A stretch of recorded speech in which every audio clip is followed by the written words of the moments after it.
Defining Duke, an Xbox podcast, is brought to you by, well, you.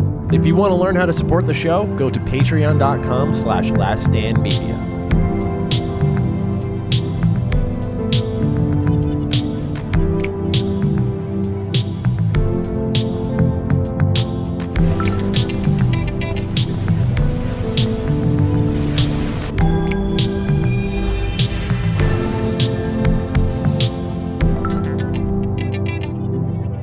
Salutations, everybody. It is Maddie here today, and welcome to episode 257 of Defining Duke, an Xbox podcast. Today, I'm joined, as always, by the positively stuffed Lord Cognito, coming in hot off of Thanksgiving. How was your holiday, good sir? It was good. It was good, man. I mean, in general, there's a couple of things that I always like to do, and eat and drink is a lot part of it. So yeah, we right now we in beefy boy territory. We gotta get back on track. We've not been on track. This is it's a weird week for me. I've been gaming more than I've been lifting, which is I get guilty. Oh, dude, see, I feel you because I have been in the holiday prep phase where I'm just like getting a ton of recordings done. I'm just in that content strategizing mode, like more than ever, just getting a lot of collaborations going and everything like that. And I'm sitting a lot. And like today was one of those days where I was like an hour walk at the least. Mm-hmm. And I just got swept up in script after script. And then you texted me, you're like, ready to go. And I'm like, fuck, man. Like, I'm so glad I'm glad you needed time, though, because I needed to, as you know, I needed time too. But I feel you on that. The guilt that eats you up when you sit and you're like, but it just feels so nice some days to just keep sitting a little bit longer. Not good for you, but it feels good. Bro, I gotta I think I'm very hard on myself with that. So I gotta give myself a little credit. Sure. Like, yeah, you're active. Everybody knows, like, yo, bro, I'm like, yo, we'll play, we'll get together, we'll rock. After I go, I be times I've shut down gameplay sessions with the homies or just things in general. Or I'm like, hey, I got to get this content out, you know, whatever.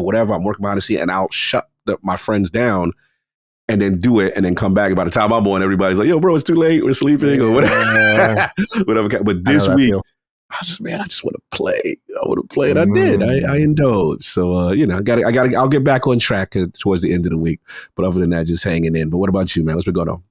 Oh man, not a whole lot. Like I said, just a lot of that holiday prep work. You know, we're obviously going to start banking some episodes of Duke, but planning to take some time off, or at least as much time off as I can. I've been talking with my crew, if you will, just trying to get some feedback on what I want to do with this Fallout TV show. It's the real monkey wrench this holiday season. It's great for everyone except people like me who have been like working all year. And I want to review it, but I'm like, do I live stream my reactions? Do I live the review and just sit down for like an hour and talk to the audience? Do I do dedicated videos? I'm like, what do I do with this thing, man? Because my first day of my actual break is going to be December 19th. And I plan to be off until, I mean, outside of us doing that first episode of Defining Duke on, I think like January 4th or whatever. Yes. I plan to just be off of YouTube until the week after that. Right. Same. And so I'm like, I'm sitting here like thinking it through. I'm like, can I just pop in for like a quick video and then dip? Is that much of a break if I'm popping in for like 3 weeks? Do I really get that disconnect in those other 6 days? Like, I know for a lot of people out there who hear me now who get like maybe 5 days off at best, or like you're talking crazy right now. I just hope people only understand that we're going like all year, like many of you out there. And I feel very lucky to be able to try to plan and strategize how much time off I get. And the reason I get greedy with it is because I don't take enough time off during the year. And so this year I did an all right job. There were times I probably could have taken a little more time off, but I did an okay job. I could do better. But yeah, I look at that TV show. I'm like, what do I do? What do you do? It's content, but it's kind of came out the worst time for you if you're trying to decompress. That's like your decompressing time. And you got your backlog crazy. Yeah. On top of that, I know you wanted to do stuff with. Yeah. Here's the funny part is that episode 2 comes out on Christmas Eve. I'm just like, what am I going to, fam? I'm sorry. Duty call. New Year's Eve is the next one. That's a little more easy to work around, but like they're making it tough. It's great for the audience because people are off, holidays. Let's get together. Let's watch Fallout. Like it's wonderful. It's for the fans, and I think that's great. For me though, I'm just like that first episode we're cleared, but after that, I don't know what I'm gonna do. I mean, I talked to Locke about it. He was like, because I said to him like, yeah, I'm probably gonna skip it. He's like, what? What? He was like, "You're the what Fallout that guy." does for you. He's like, "You're the Fallout guy." He's like, "You got to be there." He's like, "Do you hate views and money?" I was like, I don't, but like I said, it's not what I'm really doing it all for. And then I talked to another friend of mine who does YouTube, and he was just like, "That would be a serious mistake." So I got everyone in my ear like, "Bro, you got to do it." I'm like, got to. You can't. Okay, I know it's something. Yo, bro, the obligations of a creator is insane. People don't realize how much sacrifice you really have to do for the sake of content. Like, legit. It's funny because then I was like, okay, I'll take off more time in January. Then I'll take my actual break then, and then the season doesn't end till like February, and I'm like, okay, February, and then February is when games start coming out. I'm like, bagging. You already know. So I'm gonna try to be less selfish and be like, instead of like 3 full weeks off, it's like 3 6-day pockets.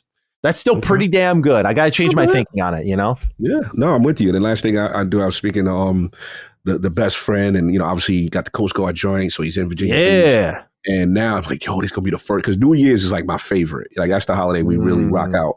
And not that we go crazy, but it's more of a like reflective. We talk like, getting hopeful for what's about to come and stuff. So I'm like, you know what? He was like, come down. You know what I'm saying? I'm like, all right. So on my VB, shout out to my man, Billy the Brewer hit me up. He was like, yo, I'm in the area and it's around his birthday. So I might go down there. Even I'm in a tough situation because I was like, I do need to do like a little bit of content, but I'm going to try to police myself. I'll bring the laptop. I'll have it on standby, but I'm going to police myself just in case so I can go down there and actually spend some time and decompress as well. Because I do need a little bit of a break. I think it's a mindset thing because it's really all or nothing mindset. Like, I need 18 days. It's like, do you? Or is it like, if I just took more like 4-day work weeks on the occasion, like, would this not be an issue? Right. So it's how we think about it. No doubt. Cog. We have Health is Wealth to do this week. We got some write-ins. Soulful Bison. Let's celebrate. He writes, kind of healthy, not so wealthy. Lord of Iron and Prince of Fire. I just wanted to write in and say that I'm excited for my next steps. I got news today that I'm moving forward with another job interview after thinking I blew the phone interview. I found that I have lost passion in my current work and I'm very excited for a change. I don't want to count my chickens before they hatch, but I'm feeling very up after a long while of feeling down. To everyone out there walking the path, remember, it's always one foot in front of the other. Here to feeling hope. How about that? Nice little powerful message to open things up here. Proud of you, Soulful Bison. Glad things are looking up on you. I wish I knew what you were doing for work. You seem very vague. Are you a hitman? I don't know what you're doing. You're like, yeah, I got a job. I'm moving up. That's all you get to know. Got a contract. That's very powerful, very insightful. And I know that feeling of where you're like, man, I don't feel I gave my best. And I don't think I got, on the first initial interview, and then boom, you get the call back. You're like round 2, round 3. Yeah. So salute them and salute to about feeling hope. And that is big. That's going to be my theme for 2026. It's got to be better. Going to be positive. So I'm with all of this energy that Soulful Bison. So yeah, heading into that new year, I've been thinking a lot about that as well, because I've ran this 2 full-time job life for a long while since really things have ramped up with the game in like 2022. And this was the year that kind of broke me. Like I had to tell my team in our last meeting, I was like, I handle a lot of the writing and the management. And I'm like, I'll be available during the week for management stuff. But I just told them, I said, the writing stuff has to happen on the weekends. I was like, I said, I mean, this is obviously a point where I'm making more content than ever. So it's kind of like a different situation. But I was just like, it's just like a lot, guys. Like I just can't. And the only time I can is on the weekends. And they understood, of course. And fortunately, it's not like serving as a blocker for them. But it's like tough because you want to be there with them and that sort of thing. But it's the year where I was just like, this road's got to go one way or the other at a certain point. And I, like balancing the 2 full-timers, because like when I put my head into one thing, I'm very proud of myself because I feel I do a good job. But like when I'm coming into some shows like fried, and I'm just like, damn, bro, like my head's in one pocket, halfway like game dev, but also like partially like content. It's tough. So I'm trying to find a better balance, and it's tough because it's a money problem, That like, part. Like it really is, to be very transparent with the audience. Like it's a sort of, this is my job that pays me and I love to do it. I'm very passionate about it. I also have now discovered I'm very passionate about making things, and like that's been beautiful. But to pay the people to help me make the things, I got to do this over here. Do this to support the dream. And then I'm counted on being over there as well to kind of save money by not like right now paying writers and kind of getting the foundational outline and narrative and story characters written down and being like, okay, then we can work with writers from there.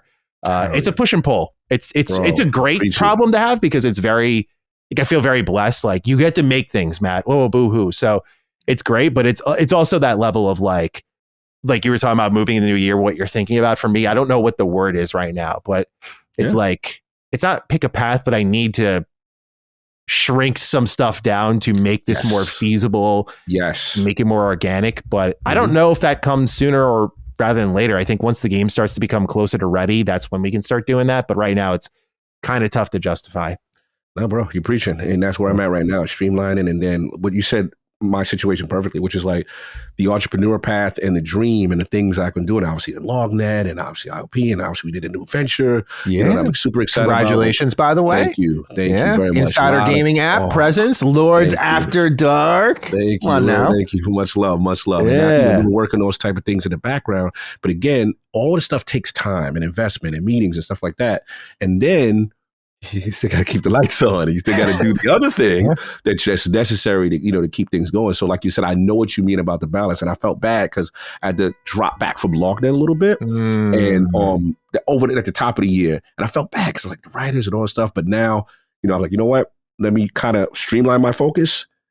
I'm actually now getting back, all my LogNet guys know behind the scene editor. They know what I'm doing behind the scene. But it's like, now it's just, I have this renewed energy to refocus because I really want these things to pop. You know what I'm saying? For sure. That's where I want to be. All this stuff. But it's like, goddamn, life. You know what I'm saying? You got to do this other thing just to keep things going. Yeah, dude. I feel you. I feel you. So it's that fork in the road for both of us. And so hopefully our paths just unite into one big road. 2026 as well. That's what I'm hoping for. There we go. Let's go. Cog, I thought you'd love this topic here. Birthday video games. Shard of Odium writes in and says, good tidings to everyone's favorite duo. Terminator 2D No Fate drops on the 12th, 3 days after my birthday. And in the past, I've had Halo Infinite and Indiana Jones The Great Circle right around my birthday as well. There's something special and memorable about having a game drop that coincides with your birthday. Have you guys had any memorable games come out right around that time for you? Did you take the day off and binge it? We all can't share our birthday on a console, but we can at least get some good games kind of day. Cog, let's hear some birthday gaming stories. I'm sure you've got many ones. Actually, my history, I don't think I've ever revealed this on, I revealed it on Constellation, but I never revealed it on Duke. So I don't want to be a sympathetic figure, but I've never had birthday. Because remember, my mom's grew up JW, right? So Joan Witness is thou shall not. There's no birthdays, there's no holidays. Now, mind you, I wasn't baptized. I just, I wasn't born in it, but I mean, I was forced to go when I was younger. So like when Maddie, I go to school and, after Christmas and they're like kids to show, hey, this is what I got. This is what I got. Oh, you didn't get to partake in the holiday drip. Well, they don't believe in none of that. So I like the birthday and holiday. So for me, it's always been a regular day. But for video games, the specialty was always, that's why, again, my deep connection with Xbox is, the whole fact that it dropped on November 15th and Halo dropped on November 15th as part of a killer app and a launch title. So my most memorable would be the launch of the OG Xbox, because the reason being, I picked it up for different reasons. I picked it up because they had Dead or Alive. And I was like, oh, that's going to look crazy, bro. My spiritual awakening as a kid, man. What a great Dead or Alive 3. We love that. Yeah. Man. Shout out to Hitomi, man. Yeah, as a little 8-year-old Maddie playing that demo disc, I was like, I like this game. You just couldn't put your finger on why. Yeah. I was like, gravitated towards it. I was like, this is a great fighting game, man. It's a great fight with deep, intricate systems. Yeah, the beginning of the Goon. All right, the Goon was in, right? So I'm sitting there, I'm like, all right. And I love that game. So I picked up, and I'll never forget the call from Solve. We all picked up our Xboxes, and everybody's got their launch lineup. And I remember at the time, they were like, yo, Halo's good. And I never played really an FPS like that, to be honest. I played Doom, but not really hardcore. I wasn't that guy. So I just picked it up because they told me to. I'll be honest. I didn't. That wasn't the launch game for me. Yeah. So I got it. And he's like, he calls me. He's like, yo, what you doing? And I was like, bro, I'm playing Dead Alive. That's fine. This game, this system. Bro, stop what you're doing and put on Halo. You guys are bugging. Why are y'all not playing Halo? And I'm like, all right. I knew it was special. Like, I was just like, man, that as soon as I hit that title screen and you heard those Gregorian shit, was like, what the hell is this? Yeah. So, all right. And I never forget, we had the Duke controller. Shout out to Oh, God. Big doofy controller. But hey, I was like, all right. And I remember going in, this is the first time I ever seen this. You go through a corridor and it got dark. And then the game told me to hit the camera button to put a light on. Massey would illuminate the room. I was like, oh, I've never seen anything like that in video game. But what blew my mind, never forget, you get your gun, you're going through the pillar, whatever, the ship. The grunts and the elites come in. And I never seen this in a video game before where I had the grenade, I tossed the grenade, and I'm like, the enemy's got the nerve to try to flee and move around and not want to get killed.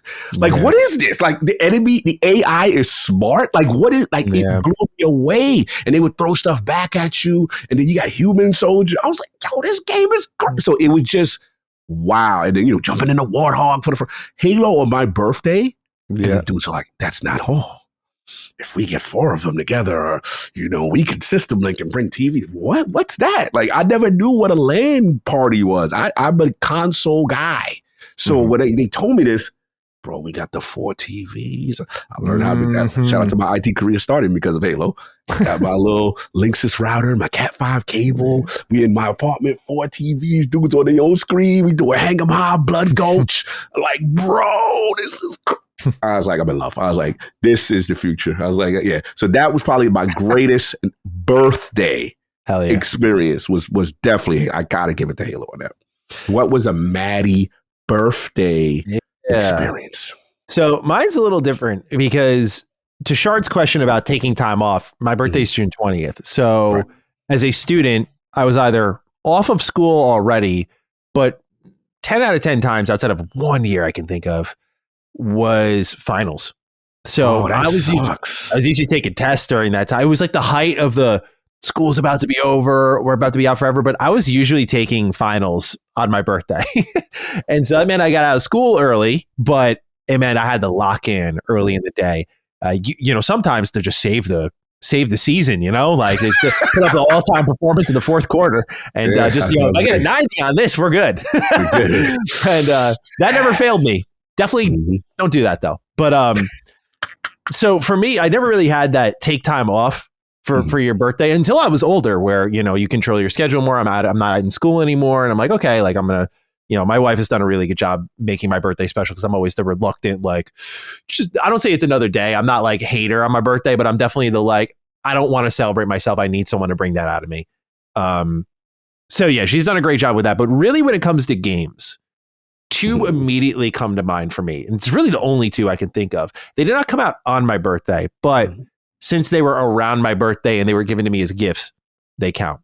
Let's go. 2009, the beginning of Maddie and the Xbox 360. It was very late to the party.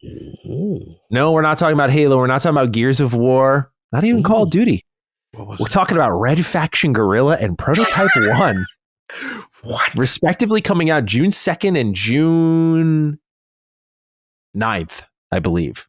I just remember reading up on both these games and being like, these are the coolest games I've ever seen. I need to own these. Guerrilla, okay. And I remember for my birthday getting both of these games because I remember distinctly my first console war like experience was Prototype versus Infamous, right? These were the superhero games facing off. Yes. Which one was going to do better?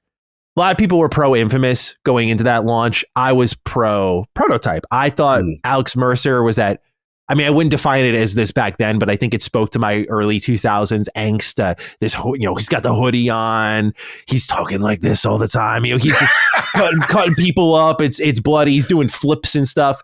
Fine. It just hit all the cool factor things that I like in games. Yes. And so I remember getting that for my birthday and I was obsessed. This was like this was to me the 360 game. Like this was why I ended up buying it for games like Mass Effect and Resident Evil 5.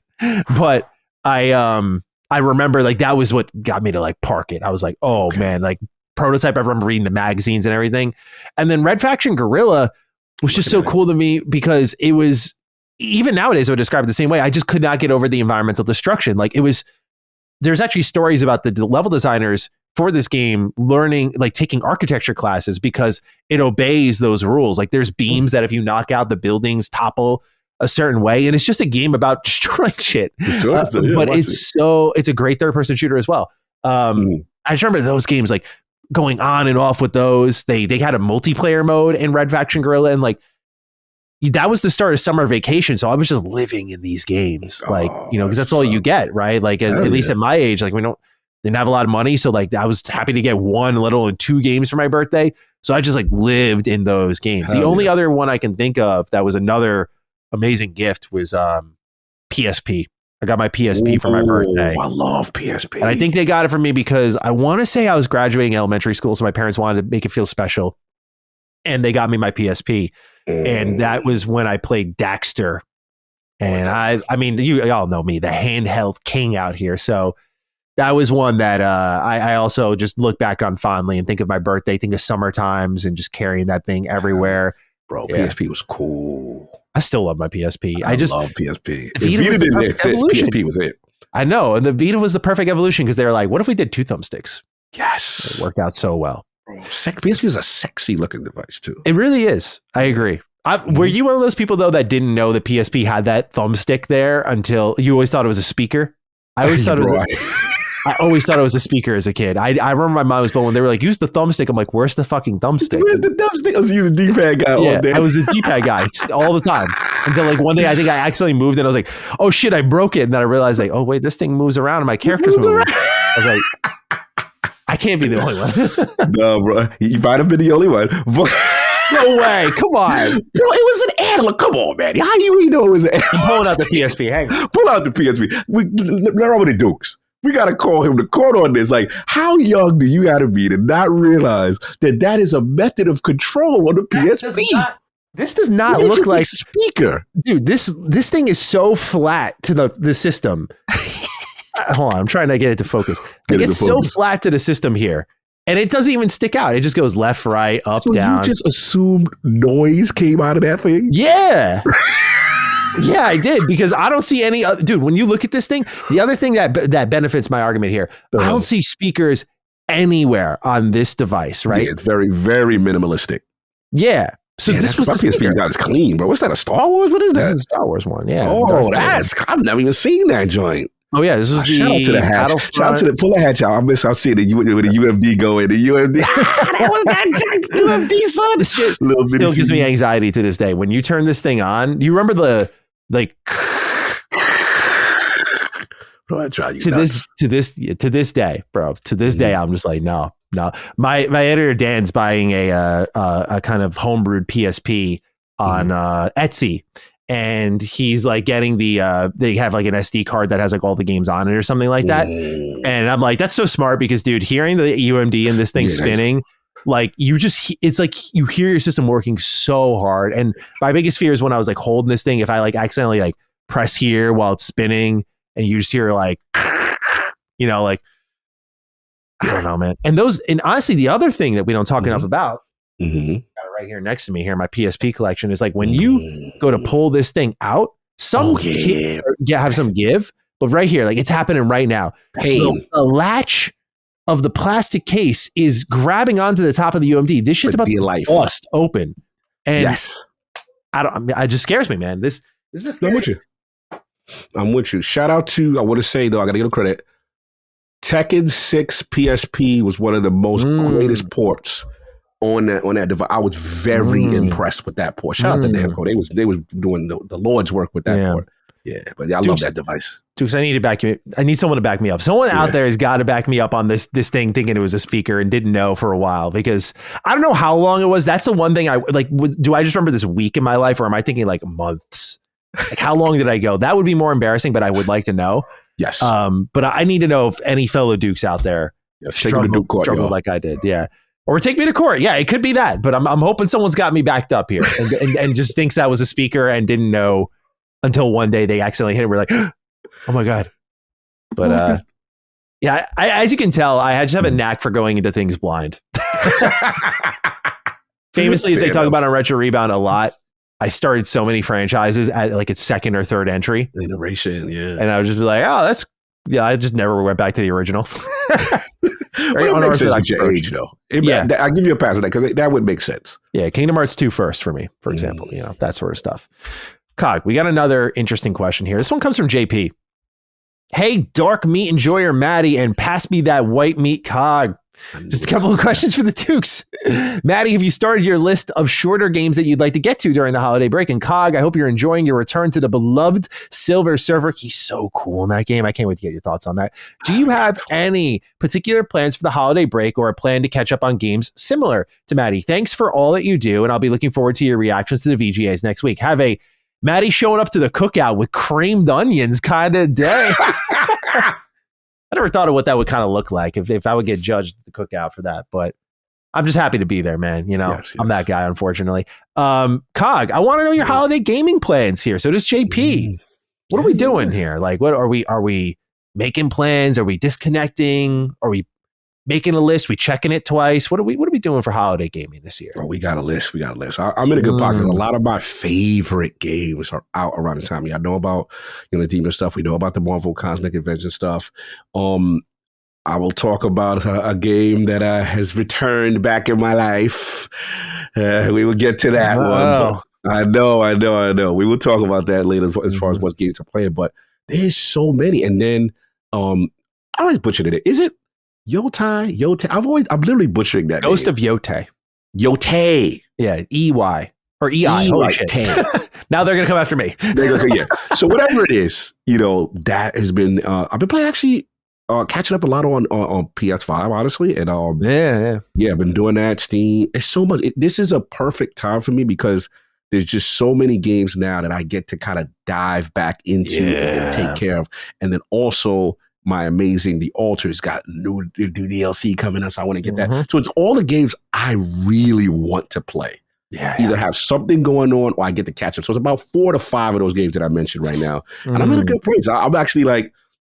I get excited, like, okay, what do I do today? You know what I'm saying? Or who's available to play this or that with me today kind of thing. So I'm in multiple pockets, but I'm very excited with all the games that I got. Nice. Yeah. To answer JP's question on my end, I am starting to make that list. Kingdom Come Deliverance 2 is done. We'll deliver some final thoughts in a little bit here. But yeah, I'm working on that list and kind of like what I want to play. I have Titanfall 2 on the list. I do want to try to finally do that. I had a couple others. I was thinking Dispatch, nice 8-10 hour game. Like that's what I'm looking at right now. Half-Life 1. I'm a believer that Half-Life 3 is happening. I mean, we're recording this before any potential reveal because it seems like it could happen at any moment. So, I'm just letting people know. I don't know if it's happening yet, but I'm going to fire up Half-Life 1 this holiday break. Those are the main 3 I kind of have on my mind. From there, I'm drifting. Like we'll talk about in the what we're playing section. I'm playing Prince of Persia: Sands of Time because after beating such a big video game in Kingdom Come Deliverance 2, I'm like, I can do anything. So I have my PS3 hooked up, got the controller right here next to me, and I'm like, yeah, you know what? Like I'm gonna fire up this HD trilogy I have, and I'm gonna play all of Sands of Time because I haven't done it since I was a kid. I'm gonna play all of Sands of Time before this new remake is dropping, apparently mid-January. And just kind of be totally brushed up on what this game is, what I like about it, what I don't like about it. So when Ubisoft drops the remake, I feel like I have that additional weight to it. But also, like, I remember thinking this series was so cool as a kid. I think it was Two Thrones had like the most ill stealth takedown. So yeah, that kind of pulled me back in. But right now, that's kind of the start of my list. I want to kind of go through some of my backlog options because as I've talked about a lot on Retro Rebound, the PS3 has really called me back. Like I've just been looking at so many games on that shelf and I just kind of need to let myself loose on that. And so I could see a world where like Infamous gets done in there. I was even talking to my friend and he was like thinking like, yo, why don't we do like a platinum run on Disney Infinity on PS3? You love that. Yeah. I was like, cause that's kind of like that was Toy Story 3, right? Like that was... So that game is amazing. And so he suggested that. I was like, yeah, I could kind of go for a platinum trophy run. I'm a free agent for these next 2 months. Like I was looking, I gotta be honest, Trails fans, I might let you down this January. I think this next Trails game is getting skipped until later in the year. And if I miss it, I miss it. I know, apologies, Sean. But yeah, I was looking at it and really when it comes to reviews, I am not demanded in any way until February. And I kind of want to take advantage of that. If I'm picking out a big game in this stretch that I'm looking at, it is Deus Ex. They have put that one off, and I was looking at the February releases, and I'm not going to have time with like, dude, in like a single day, there's like 4 different things that are coming out that I'm interested in. I won't have time for Deus Ex Remaster. I've already decided. So I was like, okay, I'm going to play the original beforehand. So that's kind of what I'm looking at for my holiday plans, like Deus Ex, Half-Life, like catching up on those, but looking at my PS3 mostly and just kind of banging out those smaller games. I really have enjoyed that pocket a lot. So I'm just focusing on my backlog right now. If there's any surprise games that drop, you know, like again, we're talking about Prince of Persia Remake, that looks good, I'll hop into that. But otherwise, yeah, I'm just kind of, like I said, drifting a free agent, just focusing on tighter experiences so that when I get to my next long game, I'm nice and rejuvenated. So that's where I'm at with that. All right. This is a fun question. What are our predictions for the Game Awards? Raisin writes in, hello, Maddie, who likes dark meat, and Cog, who likes white meat. I hope y'all's Thanksgiving was great. Can we get a gut check on possible TJA announcements? Personally, I'm kind of hoping we get something on The Wolf Among Us 2. After beating Dispatch, I'm really in a Telltale mood. Bonus question, what's your favorite Telltale game? Mine are Telltale Batman games. And hot take, I think the Telltale Batman games are better than the Rocksteady Batman games. Feel free to roast me on that one. Anyway, hope all is well. Thank you, Raisin. Hot take for sure, but we'll allow it. I actually think Telltale Batman games are great, but better than Rocksteady, I wouldn't go there. But I respect it. Good stories. My favorite is Wolf Among Us. That's the truth. GOAT. That's the truth. Yeah, that's the GOAT. I want to give an honorable mention though. Telltale Borderlands. Yeah, I hear a lot of good things about that. Fire. Yeah. Legitimately laugh out loud funny. Yeah. If you're a Handsome Jack fan, amazing service. And as a person who is the casual Borderlands fan, I learned so much about that. That is legit one of the best Telltale games. But I have to say, your choice, Wolf Among Us, is the goal, because I played Wolf Among Us late. I played like all the other stuff. I mean, wait, hold on. Let's honorable mention. And I got to shout out the Mama Micah. We got to give to the Trailblazer, Walking Dead, with the Walking Dead first one, Clementine. That's goated. Yeah, right? yeah. Oh, now, as far as the best game, it's your game. Wolf Among Us is the best game. You know, all the tail. I love Telltale games. I just fell out of like when they started to do like Guardians of the Galaxy, Game of Thrones. Yeah. I don't care about this shit, man. Like, they was milking that formula too. And they weren't making money. That's the craziest part to me. Like they were just not making money on any of this. Bro, just a shame. Those licenses they had, and then to come what ended up to me kind of killing them, and what was it taking their lunch was I remember when Life is Strange came out. And I was like, yeah. That's another one. That's a better formula. But yeah, those are the good ones. And I would say those are 3 that's most influential for me. Like I said, the Telltale Borderlands, Wolf Among Us, but I always will love the first Walking Dead with Lee and Clementine. And I was just like, damn, that one hit hard. Powerful. Yeah. So what do you think is going to show up at the Game Awards, Cog? Yeah, that's like I feel right now, famous last words, all is quiet. We'll talk about the statue in our next write-in, but otherwise, not a whole lot of leaks happening right now. There's the will they, won't they of Half-Life 3, but if you had one guess of anything that'll be at this show, random or not, I mean, I have one that I was talking to with a friend last night. I could start if you'd like. Yeah, go for it. I think Ember Lab's new game will be here. The developers of Kena Bridge of Spirit. I'm just like, it's been long enough now. I feel like they'd be due for a reveal. It feels like a good fit. Like I think they could show up here as sort of like they're a developer and they make really good stuff. And here's what they're doing next, which I presume is Kena 2 or whatever they end up calling it. But amazing game. Very excited to see the fact that was like a first effort from them is incredible. They did such a good job. And it's on Xbox, y'all should play it. But really like that game. I think they could be here though. That's like the weird random pick that stands out in my head is like the timing's right. There's no smoke or fire here, but the timing's right. That's one of my guesses. I mean, good guess. I mean, you know what it is? It's that everything qualifies because this is the biggest moment in gaming if you want that marketing and on that stage. So it's just like, okay, it comes down to, okay, who's ready, right? Who's ready to show? I mean, for me, I'm just always of a fan. I'm gonna do the cop out answer. I'm always a fan of this, like an exciting new IP we just didn't see coming that blows you away. Like, yo, what is that? So yeah, that's the cheap, but because I don't have any specific thing, because I feel like everyone qualifies to say, hey, do we use this stage right now to show the new project, get everyone invested for 2026 about what's coming? And I think this is the perfect stage. So I'm starting to get more excited, and I'm actually getting excited about.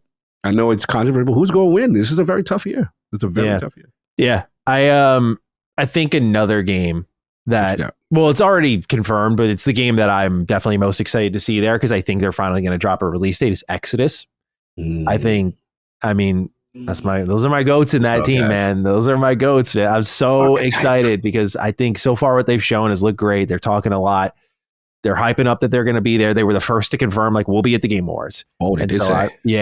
They confirmed it. So I that's one that I am so excited for. That would have been my prediction anyway, because they seem to like that stage a lot. They've been there multiple times now. Yes. But I just think, man, if they show up with that release date and it looks as good as it's been from what they've shown, but also what they've described, I think that's going to be one of those like watch out style games. I imagine it's going to be like late 2026, but still, I think that's going to be a big one. And I'm no doubt. That's like the best chance right now we have of the next Mass Effect. So, I feel very hopeful though. Spiritual successor energy. Yeah. So yeah, it's tough to make predictions because everything really is, as Cog said, like kind of a shot in the dark. Like anything's kind of on the table. Everything from Valve showing up in this whoa kind of moment to reminders of games that exist. Like I'm sure Capcom will have a heavy presence. Like this Capcom will be there. There's been so much smoke around. Like, is Leon in the game or not? This might be a good time to confirm that. I feel like From Software could just pull a game out of their ass because they just seem to do that constantly. Wow. Yeah, they're just like, oh, we're actually doing this too. I mean, we're still waiting on Duskbloods to get a release date, so maybe something like that. But yeah, in the terms of brand new reveals of like, we didn't know about this. I mean, Jeff does a really good job of plucking from the indie community, so I'm sure there'll be some good stuff there. But hopefully some release dates on some early year stuff that looks compelling, like that new Lego Batman game. Woo! Yeah, man, get me in on that ASAP. I cannot wait. I ain't gonna hold you. It's fire. Well, sticking with the Game Awards, Cog, let's talk about this statue. Yes, Mr. Sir. Scott, if you're nasty, writes in saying, "Dear white meat downer Cog and dark meat gobbler Maddie." That's foul, bro. I told you, Maddie, what that was going to do last week. I told you we were going to. I usually read everyone's write-ins, but I don't usually read the like introductory sentence because I'm just like I'm reading so much that day. I'm just like, all right, let's see what this person's got to write in about. And I did not realize how many in a row I've picked now that are talking about the white meat, dark meat epidemic here. Because usually our Discord is a pretty good gauge of what's going to make its way into the show. I didn't see too much meat talk. And so I thought we might have gotten by. Because I was like, maybe they've just registered and accepted this is the pause cast. And like, that's just going to happen here. But apparently not. That really stuck. I knew that Thanksgiving discussion would haunt us forever. We asked each other what specific. I knew it would haunt us forever. But continue. All right, let them cook. He writes, what the hell is this demonic statue in California supposed to tease ahead of the Game Awards? I guess I'm watching the Game Awards again this year kind of day. So this has been the most talked about part of the lead up to the Game Awards. Is like, what is this statue? I mean, Schreier has been in on shutting down things. Jez has been in on what it could be and then being shut down by Schreier. So we've eliminated Diablo 4, which Jez says still might be there, but it's not what the statue is about. We've eliminated Elder Scrolls. We've eliminated Doom. So there's just a lot of guesses on what this thing could be. This eldritch looking statue. Jeff Keighley posted it with some sort of tweet that something that had like the word thickness in it. I remember I was like, what is he? What is Jeff cooking here? Hold on, wait, I'm scrolling through his post here. He wrote, regal inspiring thickness. Yeah, what the hell? Oh, the other thing was people thought it was God of War, and Cory Barlog himself shut that down. So now I'm just looking at this like, what is it? What is it, bro? I don't know. It's the weirdest thing because then we thought God of War, we thought Diablo, we thought like there's so many. I think Akami had a tweet like all the shutdowns of what it could be. Then there was a part, I think it's Paris or somebody said maybe it was Hellblade. And I was like, nah, to me, it's like too soon. I legit do not know what it is. But the thing that's interesting is that the fact that they got this statue to me evokes that we're supposed to know some form of a lore. Because I put it this way, I feel it's strange for this to be a new IP and you're putting this out there like we're supposed to know what that is. You know what I mean? There's a part of me feel like it has to have some connection to some game lore. Just that the lore god, the lore dudes, lore goons don't know which one it is. I haven't been able to identify it yet. So yeah, it seems like it's going to be a surprise. One of my deep cut guesses was like, are they going to talk about the next Baldur's Gate, or is this Divinity Original Sin 3? Like, I could see a world where Larian's got that insane cash flow right now. Like, I could see a world where this is them just confirming what their next game is. I mean, literally this all hinges on the word of Schreier, because he's like, well, it's good, but like he shut down, at least in my brain, a lot of things that would be good. Like, I did for a moment think, is this Elder Scrolls? I mean, it just, the timing didn't feel right. Like, my heart didn't buy into it, but I had to think about it when they were like, it's not Diablo. I was like, cool. They did all this for a Diablo expansion. I just would have been like completely whelmed. But, no God of War. I was like, really? And then no Elder Scrolls. I'm like, we're really left with few options. Some people said Saros, and that was one of my first thoughts. But I'm like, Saros already has a release date. Right. Thanks to that state of play. We have good looks at the gameplay. So I don't know. I'm feeling Baldur's Gatey with it. Like, I just Larian energy. It's time. Yeah, like fantasy. It looks like a fantasy thing. That's what I'm saying. Yes. Like, everyone's guessing fantasy stuff, and I'm like, it's not a Doom expansion. That would be weird. That would be so overkill. It would be so Bethesda, though, to be like, we're not going to do any ARGs for Fallout, but we're going to do one for like a Doom DLC. Be like, dude, what the hell's going on here? But yeah, man. I mean, that's the best guess I got. Like, Divinity Original Sin 3. Like, that's one that I don't think anyone's expecting. It's calling a lot of attention, but I don't know. I don't know. Yeah, I can't. That's kind of the fun part. No one knows. Yeah. All right, Cog. Let's get into the news. Yes, sir. Let's start with this one. We have an update on Avowed's road map. And here's what they posted on their Twitter account. Greetings, Envoys. If you've been following our update roadmap, you'll know we planned an update to release this fall. To break the bad news first, Avowed will not be receiving a fall update. The good news is that we're shifting our efforts towards a larger, you don't look pleased, I'm surprised by this, a larger update coming next February, timed with the anniversary of the game's release. This update will include everything originally planned for fall, plus additional features that will make it our biggest update yet. Stay tuned as we head into the new year for updated details on what's planned for the Living Lands. And for those who don't know, their anniversary update will include New Game Plus, photo mode, a new weapon type. You'll be able to change your appearance in world so you're not locked to your character creator, new character presets, more godlike feature presets, and they say many more. So, Cog, I did not expect the displeased look on your face. I'd like to start with you then. You look very disappointed. Were you looking forward to going back to Avowed during the holiday break? Yes, but not in this form. Again, to me, this is, first of all, shout out to them to going back and putting any improvements into the game, and obviously attacking a lot of the criticisms of the game, as far as, especially when I look into summer and I see new NPC abilities and behavior. That was a lot of feedback, like things were static and okay, cool. Yeah. So to me, again, I just get you're dressing this up for PS5 energy. I don't get that you're doing anything substantial. And again, the reason why I'm so hard on it is that how much I love this game. Yeah. And I look at this game, again, is it better than Outer Worlds 2? No. But I look at it as a foundational game that I feel that if they invest back on it, will surpass Outer Worlds 2. Sure. That's how I look at them. Sure. So there's games like that. I remember Uncharted 1 and, there's certain games where you're like, okay, you see the potential. They didn't get everything, but man, they could do something. So I'm like, I got to wait this long for all this stuff. It's in February. That's the game's anniversary. And here, Kyle, go grab the game release calendar. Do you want to know what comes out in February? Tell me what comes out in February. All right. Shout out to Game Informer, whose release schedule is up. That's the go-to for me usually. All right, Cog, you've got Deus Ex Remastered. You got Dragon Quest VII Reimagined, Neo 3, Yakuza Kiwami 3, Mario Tennis Fever, Reanimal. Okay. Tides of Tomorrow, which good. I think looks good. And then the new Resident Evil game in Requiem. Oh, yeah. So that's a wrap.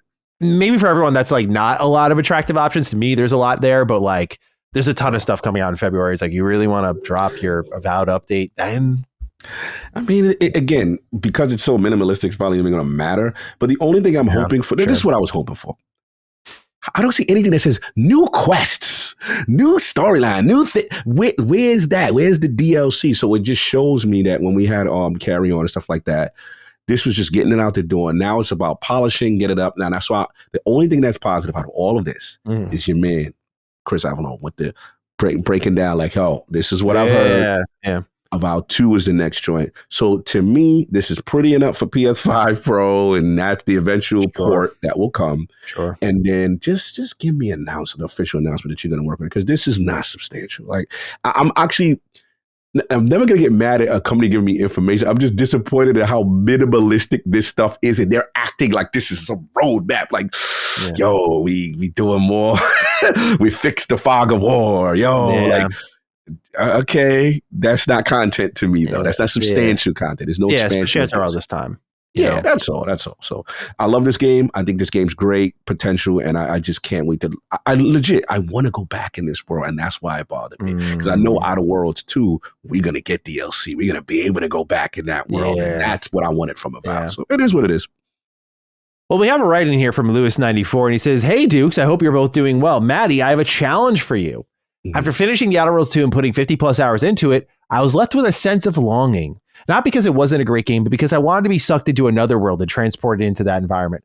I don't know why, but as I played the Outer Worlds 2, I kept having that itch to go back to Avowed and see how this world truly stacks up in comparison after hearing Cog time and again share his love for the game. Well, I can now say I'm 8 hours into Avowed, and Maddie, my challenge to you is this. Start up Avowed, create a new character with fresh eyes. Yeah, Cog's reactions is exactly why I picked it right in. And give this game at least 5 hours of your time and come back to the Dukes with what you find. It may surprise you how this beautiful, cozy, and fun world, it may surprise you how beautiful, cozy, and fun this world is. And maybe, just maybe, we can agree that fans might have been a little too quick to judge this game. I would even contend that the world as a whole is much more interesting and thought-provoking than Outer Worlds 2. Looking forward to hearing back, and have a great rest of your day." Ooh, that guy, little 94 MVP and Fighting Dude. Salute to you, man. I admire the courage, right? Because he knows what he's walking into. He knows I'm not here to play, literally. So I admire your courage. I'll make a deal with you, Lewis. I will keep an eye on this anniversary update, and if it looks good, I will at least dip my toes in. I'm not doing a full replay of Avowed. It wasn't that good, but I will check in and see what's going on with the update. I can at least do that if I think it looks interesting enough, because I'm more of a sci-fi head, so I think Outer Worlds is better. But I also get why fantasy heads like Cog find Avowed more compelling. And I think Avowed, like Cog said, Avowed 2 could be better than any Outer Worlds game because it evokes that Skyrim feel in certain areas. And if we can make it a little more, I wouldn't even say broad in the terms of exploration, but just, better characters surrounding it, more sense of adventure, less easier to cheese combat, I think you got something there. 50 hours of Outer Worlds 2 and wanting Avowed, I think you're just like Obsidian games, man. Like, I think it's just that, which I certainly can relate to. I don't know if Avowed's better, though. I give you that. Come on now, Lewis. I'll give you that. Lewis, you like good writing? What's wrong with you, man? I'm never going to go with better, but I do. I think you said it best. How the reason why you like Outer Worlds 2 is you love that sci-fi, you love that world. And I just think, man, I'm just in love with that. And it was my introductions to the Pillars universe. I didn't know anything about that. And I'll give you this though, when it comes to writing, even though it's writing, but technically not writing, that glossary and the breakdowns, they give you the way Avowed does it. Remember when we spoke to character? Yeah, I love that, man. It got me in grace in the world. But better game. I will bend the knee. I want to. It's better. I'm not stupid. What you're saying is like, I'm going to tee off if you disagree. I get it. But come on, man. Avowed, man. It's sexy, man. It's got a lot of potential. It does have a lot of potential. I would like for them to realize it. I think how I would describe it to people who think I beat the shit out of this game is I am the Outer Worlds 1 guy, right? Like for me as an Outer Worlds 1 fan, I'm being the fan, I guess, when it comes to Avowed, who is like, I heard constantly, Outer Worlds 1 didn't meet its potential, could have been so much better. And then you had people like me who were like, Outer Worlds 1 is great. What are you talking about? And then the sequel came around. We all kind of came together and went, okay, like people like me who were defending the first game went, all right, I see what y'all are talking about. And then people who were against the first game went, this is what I wanted. I think we'll have that similar trajectory with Avowed. I'm the guy who's on the outside being like, they need to do more. And I think when they do more, just like with the Outer Worlds 2, we'll both be happy at the end of the day. Sure. You know? And so that's what I'm looking forward to most. Because again, the restoration of confidence in Obsidian on an RPG level was there with the Outer Worlds 2, where I went, okay, great. Like, I want to see them kind of push more new things, especially after playing Kingdom Come Deliverance 2. I'm like, I would like to see. I mean, did you ever see Valver's tweet about? About Outer Worlds 2. I did see him kind of took a shot. Took a shot. Like they have all these resources and they haven't done anything new. And I think the problem is Obsidian's like priced as a AAA game, even though they make AA style games. And so I think it's a little unfair, but I also get what he's saying, where it's like Obsidian should try to push some new things. Like I think it would be really interesting if they push more of the puzzle elements in Avowed, like freezing the water and interacting with the environment. I forgot about that was the fire part about the game, and I felt that was a little underutilized. And so I'd like for them to get a little more gimmicky with that. That'd be cool. But yeah, I'd be down for an Avowed too, personally. No doubt. I don't know if Twitter would be though. All right, this one's interesting, Cog. Let's open up this can of worms. Microsoft might want to add AI to Xbox Game Pass. There's a new survey going around, and we've done this song and dance before. When you see the Microsoft survey going around, how would you feel about these games going to other platforms? We know they're kind of just like, what's the response going to be? They're collecting data. It kind of is like a rhetorical question, as in, we're doing it anyway. Like when they introduced to us Copilot for gaming, right? Right. We knew it wasn't like, let's see how you guys feel. Oh, you don't like it? Okay, we're going to shut this whole thing. They're like, we're going to do it anyway. We just want to know how much you don't like it, right? So they wrote this actually. This is on Reddit. Pardon me, I have to read someone's screenshot. They said, imagine that Game Pass introduced some AI capabilities and features. Which of these would you most likely use? And they say in-game assistance, which is tips, walkthroughs, etc. Post-game performance analysis. Voice mode, which is interacting with Copilot using voice commands. So this is like the Xbox turn on and all that good stuff, right? The good old days. Personalized game recommendations. Game and account insights like your achievements, gamer score, Game Pass status, etc., or none of these. Cog, when you see this, what are your thoughts on what's happening here? Because this Reddit post, which kind of created this story, I think had a really good caption. It just said, I mean, we knew that Microsoft wants to push AI everywhere, but ... I don't know. It kind of scares me, to be honest. And I don't know if scare is the word for me right now, because it's so everywhere. It's like we're past the point of fear for me. But it's more just like, what? Like I kind of saw this, like maybe recommendations, but that's the only use case I really see that makes true sense here. Because you're just going to scrape other people's hard work with like tips and walkthroughs and use it like it's your own console feature. And I think that's like going to be a huge issue that a lot of these companies have to navigate. But for you, Cog, what do you think of when you look at this survey and what it could lead to? Well, clearly, it's like you said, as far as them extrapolating data from the base to see try to gauge what they feel would be helpful to the user and what would they feel would be egregious. I actually got another one of these on the Insider program, but in terms of ads, you know how like one of the other things where people would get mad when as soon as you launch the Xbox and it'll be like, yo, Outer Worlds 2 is out right now. Yeah. You know, go to Game Pass right now. And then some people are like, yo, this is too much. It's obtrusive. Other people are like, yo, just press the button and cancel and it's no big deal. But I'm noticing that more surveys of these kind of nature. So with the AI, to your question, look, I'm not programmed to do that kind of stuff, because to me, it's like taking myself out of the experience to ask about the experience, right? So it's just like, okay, I'm going to press a button to say, how do I do something, right? And it's not something that is intuitive to me naturally, right? Now, what I would do is like, I remember like, you go, I think I am as an achievement. I'm not an achievement hunter, but I am cognizant of what the game wants of me, right? So I am the guy that will go, okay, launching up Outer Worlds. Okay. Yeah. What is it that they're asking for? What do they want to do? Does that align with my playstyle? And then I see something, I'm like, oh, okay. I think, for example, remember the, in the skills in Outer Worlds where you got the thing, the poison spray that gets rid of the bodies. So I noticed I was playing that way anyway. And I was looking at my achievements and it was just kind of like, yo, if you do like, 10 more, whatever, you get a certain amount, you get an achievement. I was like, you know what? I made a conscious effort that every time I kill somebody, all right, let me just spray that. I do want that achievement because there's a part of me that was playing that way anyway. So that's the only thing me as an achievement guy would say, okay, I wouldn't necessarily ask AI to say what that is, but I would say, okay, maybe if it told me hey, you're this close away from something, that would be something. Like you spray a body and it's like, how many more of these do I have to do instead of like breaking out of the game? I can see that being useful.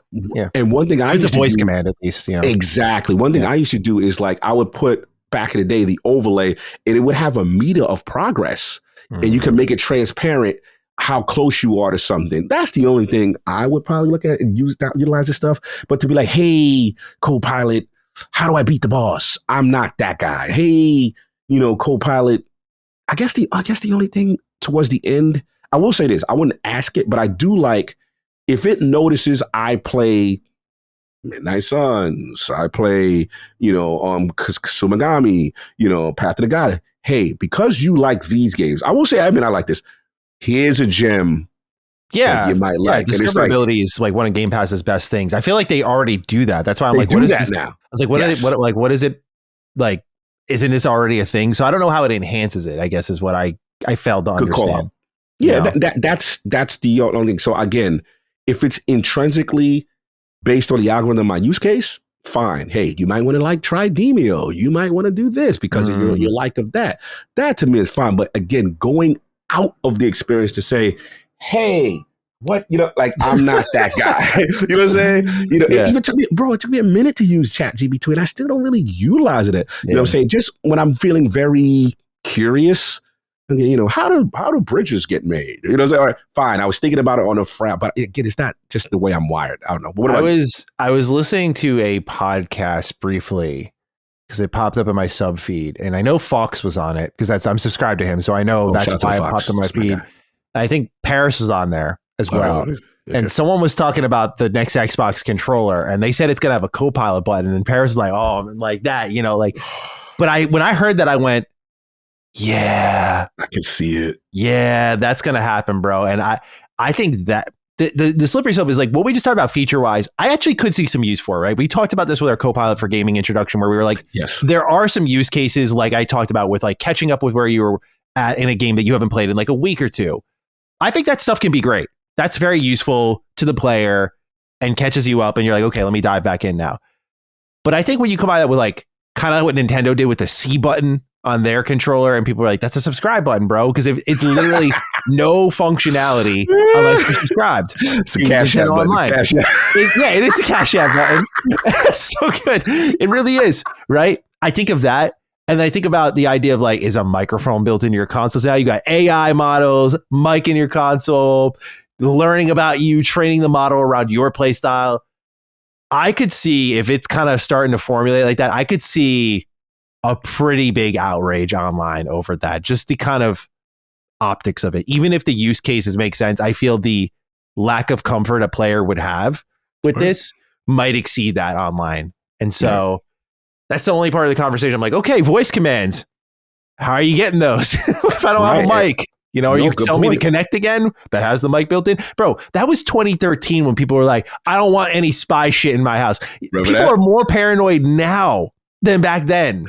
I'm like, dude, it would be 10 times worse if you were like, and your Xbox, whatever, comes built in with a microphone. Like, what? I get it. It brings up the legality issues, right? Like, what are they allowed from a privacy standpoint to, get your data and stuff like that? The only thing I will say, though, is that we did say that. There was a ton of people that said that. But if we be real, you know how many people... Alexa, what you call it? I mean, that's the reason I don't have it in my house. Or you do it consciously knowing so, right? Like, my parents have Alexa and they're just like, yeah, we know, like when my dad's like ripping ass on the couch or whatever, that's some like FBI agent's like, whoa, that was a good one. That's about it. But like, that's really it, like you just kind of make your bed and lie in it. Although, or is it? I can't get away from this one. Bro, this is the number one snitch. Yeah. Bro, you got to go out your way to turn location services off, data, voice, anything. Like you have to go through sub menus and drill down to say, stop doing this. Yeah. And the average user is not, because they love the convenience of what it is. Bro, I'm seeing podcasts live. ChatGPT, how do you do live on the thing? And they're taking it as face value. So even though we are the guys that are resistant and very protective of it, if people find a very convenient use case for something, they're going to rely on this stuff. But I, to your overall point, I think you're right. I think I wouldn't be surprised if we saw a Copilot button. something to that nature. Yeah. Incorporated. It makes too much sense. You know, like you have the guide button, you have a co-pilot button, share button now. I always like the idea of new buttons doing new things on controllers. I don't know. That gets me weirdly excited. Like I remember there was a time where like this second analog stick was like a big deal or something like that, you know, or controller vibration was a big deal. So I always like the idea of like throwing on a new button on a controller and it's like, this does something a little different for your games. I'd like that. So, you know, co-pilot though. So, yeah, we'll see. We'll see. Let's talk about Xbox Game Pass as a service, though. It's done for the year. They announced their final drop. They said they'll be back early next year to talk more about what's coming to Game Pass. So here's what you're getting for the rest of the year. Available right now is Lost Records, Bloom, and Rage. That's on console, PC, and cloud. Monster Train 2 is with Game Pass Premium now on console, PC, and cloud. Spray Paint Simulator is also available now on console, PC, and cloud. 33 Immortals is on Game Pass Premium, still in game preview, but that's on console, PC, and cloud. Indiana Jones and the Great Circle. This one made me double take because I was confused at first, but it's being moved into the lower tier, so to the premium. Yeah, so down from Ultimate into Premium now, so it's a little more accessible. That's again console, PC, cloud. Routine is arriving on. It's also out already. By the time you're listening to this, this is console, cloud, handheld, and PC, which is new. This is on the Xbox Wire, and I wanted to read from this because I've never seen it labeled that way. Yes. But this is on Game Pass Ultimate and PC Game Pass. It is day one drop. They say a first-person sci-fi horror set on an abandoned lunar base designed around an 80s vision of the future. Explore and investigate your surroundings as you survive against unknown threats. Then we move to December 9th. So here's what's upcoming. A game about digging a hole. It's on Game Pass Ultimate, Premium, and PC Game Pass. It's available on cloud, handheld, PC, and Series X and S. Death Howl is on handheld and PC December 9th. That's Game Pass Ultimate and PC Game Pass. This is another day one drop. They write, journey through the sorrowful spirit world in a Souls-like deck builder. Craft cards and claim powerful totems to defeat the woeful spirits lurking in the mystical lands. Unravel the tale of a grieving mother in her desperate attempt to defy death and bring her son back. Interesting premise there.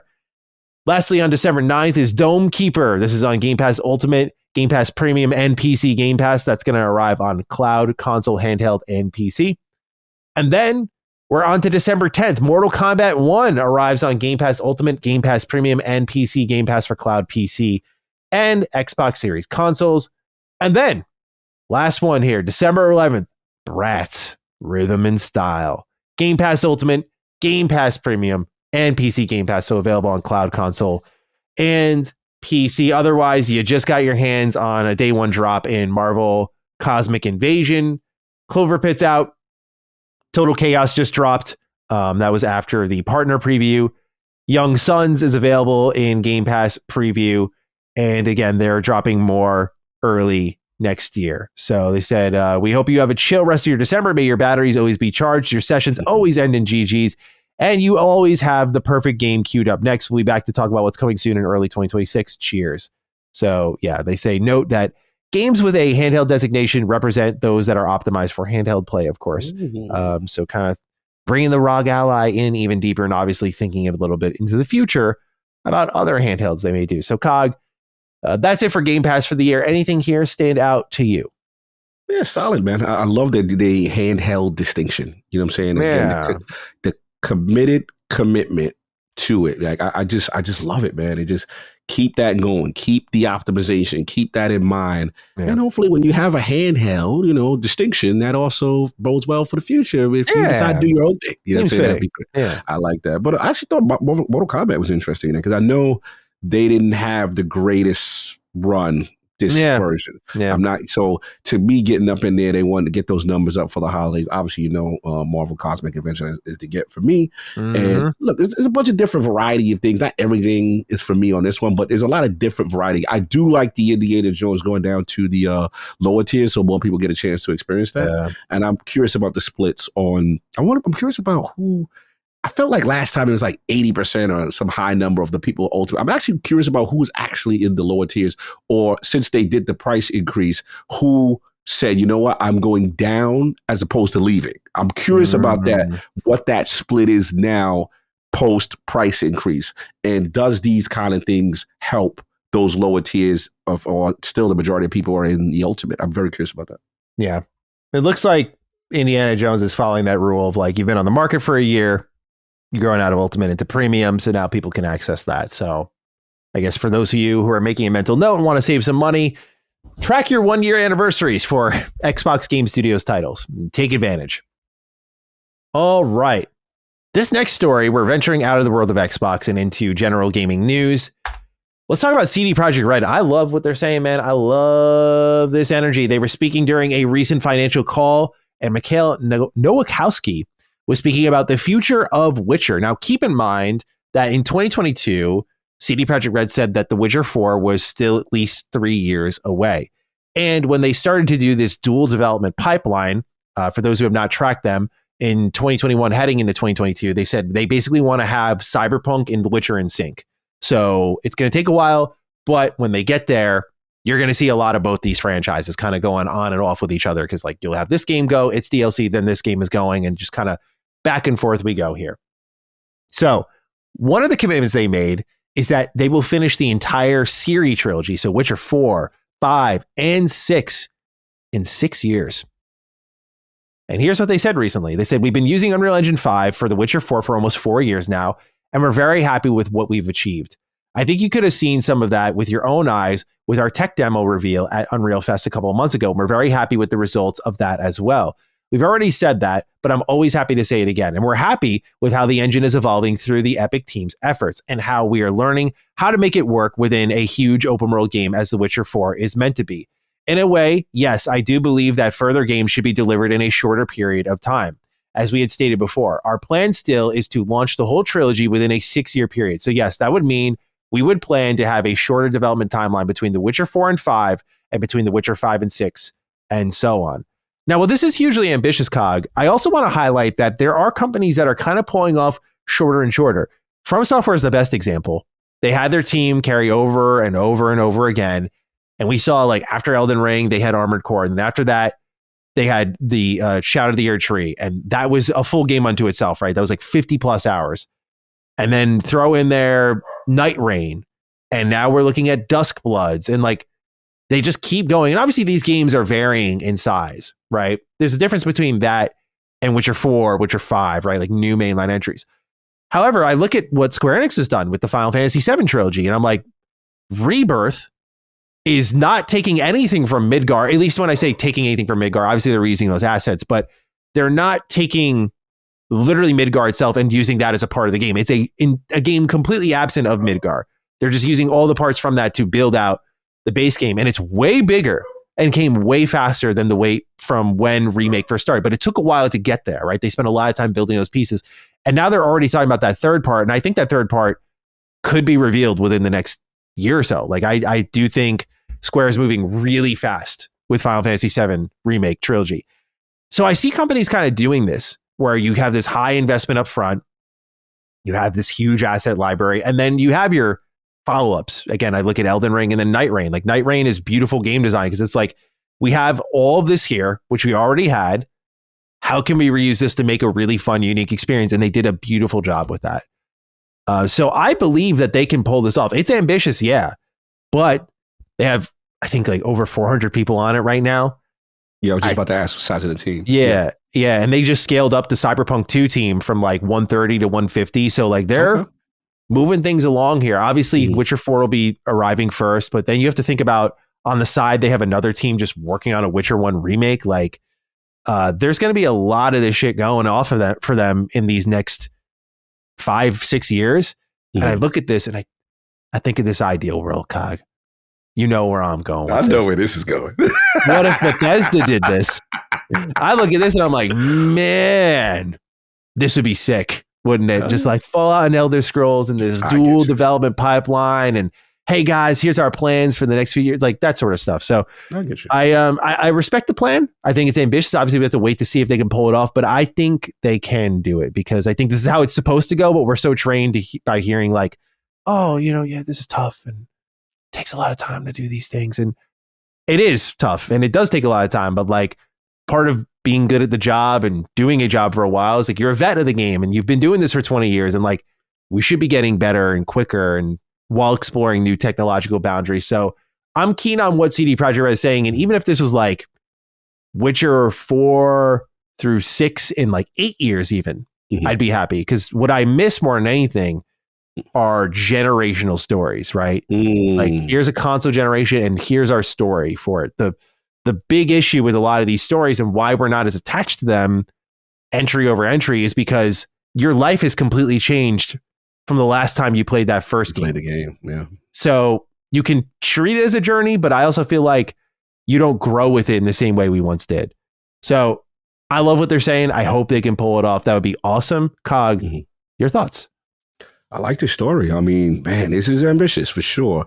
I think the first thing that comes to mind when I read something like this is development pipeline and organizational infrastructure. And I didn't know all of CDPR's, stuff and behind the scenes, but when you're telling me the size of the teams and things like that, yeah, I mean, for them to put this out there, like they're talking Witcher 5, 3 years after Witcher 4. Wow. You know what I mean? But, to your point, you made some good points in reference to when you look at this Square Enix situation with Final Fantasy VII remake and stuff like that. And to your point, Rebirth is a much bigger game. Like Rebirth is a huge, they went almost the open world kind of level and really expanded. And then the timeline, the difference between that.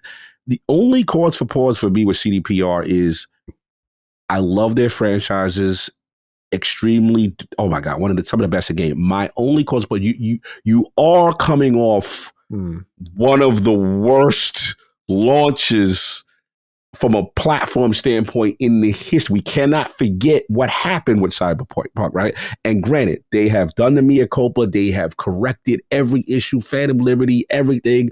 This is one of the greatest comebacks, but we can't forget how catastrophic that did that to them. Now, granted, maybe there were lessons learned. Maybe because of that streamlined the pipeline. And to your overall point, when I think about the Bethesdas or other companies, right? They can take notes from this. How do you streamline your process? Because to your point, it is interesting to see why companies can't get into that cadence, right? Especially if more money is being thrown and more resources are being thrown, right? And the last thing I say is that, again, why I worry about them is because they are such a level of quality. First of all, CDPR is high graphic fidelity and high storyline. Like they're this different thing. See, Bethesda is like, okay, high storyline, high open world, but we don't know them for high graphical fidelity. Right? Exactly. They're not known for that. So there's this unique thing. Now, in fairness to Bethesda, I'm assuming they are much smaller, though, in terms of what? But you're going to say like 200? I don't know. Yeah, their teams, the way they split them up are smaller. Like, right. It sounds like the team that's working on Elder Scrolls 6 right now is half the size of, The Witcher 4. Right. So you got to keep that into account. But look, I'm pulling for them. I will say, I don't say cringe is a strong word. I am a little nervous when you say you're going to put out 3 Witcher games in that amount of time. Like, hey, if you pull that off, then everybody needs to take that blueprint. The reason why I'm nervous is because, again, it's not like Obsidian. Obsidian, like, okay, they're pumping this out, but the excuse is be like, you really AA though. You really, you know what I'm saying? I have AAA. Yeah. Cyberpunk is to the point. Let's be real. Cyberpunk is to the point. I look at that as this generation's crisis. You throw that game on and you like, yo, what can my PC do? Yeah. What can you know what I'm saying? Like you flex. It was a flex for the Nintendo Switch to run that. You like, ooh, that's where I worry about. Now, last thing I'll give you this. Unless somehow they've got to the metal with UE5. Somehow they've really, because they talking that UE5 talk. And if they figured it out, that could provide a blueprint for the industry. Hey, this is how you do it. I think that's it. That's the main reason I buy in, because I know people will look at this and hear UE5 and go, oh God. And I think that's a fair reaction. The reason why I buy in a little bit more, obviously it's ambitious. That's the risk with trying to strive high, is like you might fall flat on your face. And they've done that before, is they got scared off their proprietary engine because of what happened with Cyberpunk. Because what happened with Cyberpunk is very similar to like what happened to Halo. Like, oh shit, we need help. Oh, we have Red Engine. No one knows how to use this. Right. Okay. They try to get rid of that problem. They were one of the first public adopters of Unreal Engine 5, and they've worked. They talk about it constantly. They show it constantly. They're a showpiece for Epic. I don't think that this game will have the Unreal Engine 5 problems that other games have had, strictly because they are working very closely with Epic on these games. And so I'm sure they are having the same stumbles that all these other developers are having, but because they are so in bed with Epic, like they're at the Unreal demo tech showcase, and like this was the moment. So I think that has helped them move a little bit with knowledge with this engine and accomplish things that maybe the other developers might not be able to. And so with that in mind, I think that combined with like doing what Yakuza does, like the reason we get so many Yakuza games is because they set the game in the same world and they tell a different story within it. So you're effectively duplicating the map and like filling it with new shit. And that's still hard work, but that's why you're able to get like a Yakuza game every year and a half or so. I think with The Witcher, they're going to do the same thing. Like, here's your open world and here's the shit happening within it. And 2 years down the line, we're going to modify this a little bit. Here's some new characters here, maybe a new city or something like that. But like, you're going to be in roughly the same place. And it's going to, I think that's how you double dip into that. And I think that just is trusting your game designers, because, Yakuza is a walking example of like, oh, you can make that feel different. Right. Like, they just throw a ton of new mini games in there. They let their game designers go crazy in the same sandbox over and over. And people love that shit. Obviously, different levels here again, but I think the examples are all around us. They're just trying it on a open world RPG level, which we haven't seen before. But I think if anyone can set that trend, it could be them. Could be. And to your point, they could have that technical insider with Sweeney and the Unreal guys and really have gotten to the metal. And I forgot, they came from the proprietary engine to now moving over that. So and you get more contractors, you get more people that's familiar. And so that's when there's less issue. My only pushback towards them would be that it seems that even the biggest people in the industry right now can't solve the stuttering or whatever these little weird little issues that UE5 have. I just hope that relationship is deep enough that they have now like, okay, we got it. We understand what it is. The only game that got away pretty scot-free was Silent Hill F. That one looked good, ran good. Like, it seemed to be the one across the board for the most part. I think there was like one snag on PC or something like that. But yeah, it's gonna be interesting to see if they can pull it off, no doubt. But like, I am really pulling for them because I'm in that mindset, bro. I'm just like, I want my content quicker. Like, I don't care about like Miyamoto's famous quote about forever bad. Fuck off with that. I've been hearing that shit for a decade now, man. Like, leave it be. Yeah, we know it'll be forever fucking bad, man. I know that. But I'm also the consumer who wants my shit. I want my games. You shouldn't be giving to me new games every 8 years. I want them now. He wants them now, y'all. He wants. Put your Miyamoto GIF. We're working with him, y'all. Put your Miyamoto GIF where the sun don't shine. That's what I say. All right, going at the legend. Damn, I love Miyamoto, but like, obviously, like, bro, like, because you got to be with me on this same page, right? Like, we're like, every time a game gets delayed, there's this guy sitting there, black and white photo, like a fucking obituary. It's just like a game's forever bad. Because it's just like, at first it was a point of like, yeah, let them cook, because then the game would come out better. But it wasn't this unreasonable, oh my God, delay the game and like, we'll see you in 3 fucking years, like, no, I get it. That's my problem is simply that I understand people, this might be, I'll call myself out. This might be a mildly emotional take. Yeah, this might be a mildly emotional take, but let's be real with ourselves, right? Do we really think it's acceptable the rate at which we are getting new entries into things we care about? We're getting a lot of content everywhere because everyone's creating constantly. But when it comes to iterations, I mean, like, there's only a few series I see across the industry that like, oh, they really got it. Like, and I'll always argue that. I'll always fight that fight of like, I think it should be going a little bit faster. Basically, your fight to me is more about the pipeline of video games and getting them out. And I get it. I guess my only thing is I am of the mindset that I don't want a bad game of something I love. But to me, you talk about a systemic issue. as opposed to you're attacking a studio. I think that is fair. Like, why in this generation, when there seems to be more resources and, you know, things are supposedly more efficient, why are things taking longer? And I think that's a fair question. My thing is, again, this is just me, like, my backlog is so crazy. Like, sure, I'll be like, good, you could give me time so I can play this other stuff. I have too much to play. But I get it when you love something. You've been waiting for this, and Maddie's like, bro, where's my thing? Why I can't have my thing? I get where you at. I understand the frustration. There's certain things that are unavoidable. Like, game development's very unpredictable. So that makes sense. And I think some teams work against their strengths is what I'm starting to notice. Cause like we had that problem with our team. Like we were working against our strengths for a while. When we started working into them, this thing just went online like that. Like it was just a whole different ball game. So I think that's part of it. Like teams are artists. They want to challenge themselves in new ways. I think some teams, as we'll talk about in our next story, bite the challenge way too soon. Like there's an obvious next project you have to do to work your way there to kind of like learn the game more. And you go in a different direction and you kind of hurt yourself that way. And I feel like for example, I always go back to the power tools, right? I think about it. Like there's the people using the screwdrivers and there's people with the power drills coming in like, all right, it's drilled in. And you still got Dinky over here like, Dinky over there. Like, twisting his like, what do you mean you're already done, right? So when I see us coming in with the power drills, like here comes the power drill squad. And they're like, yeah, 7 years. Sorry. It takes a while. You can't tell me I'm emotional and out of pocket for being like, guys, what are you fucking... What about your dude that's like, all right, but you want that power drill? Yeah, that's $2 million, though. That's $2 million per drill. So, and the longer we do with this, and this is going to be the cost, what it's going to be. So I get it, bro. Smaller games, right? We've done this dance before. Okay. Yeah, like you have to scale accordingly. You know, and that's where you get your Glenn Schofields, who I love Glenn Schofield, but I always remember his quote that he said earlier this year, which was like, some games just aren't meant to be made cheap.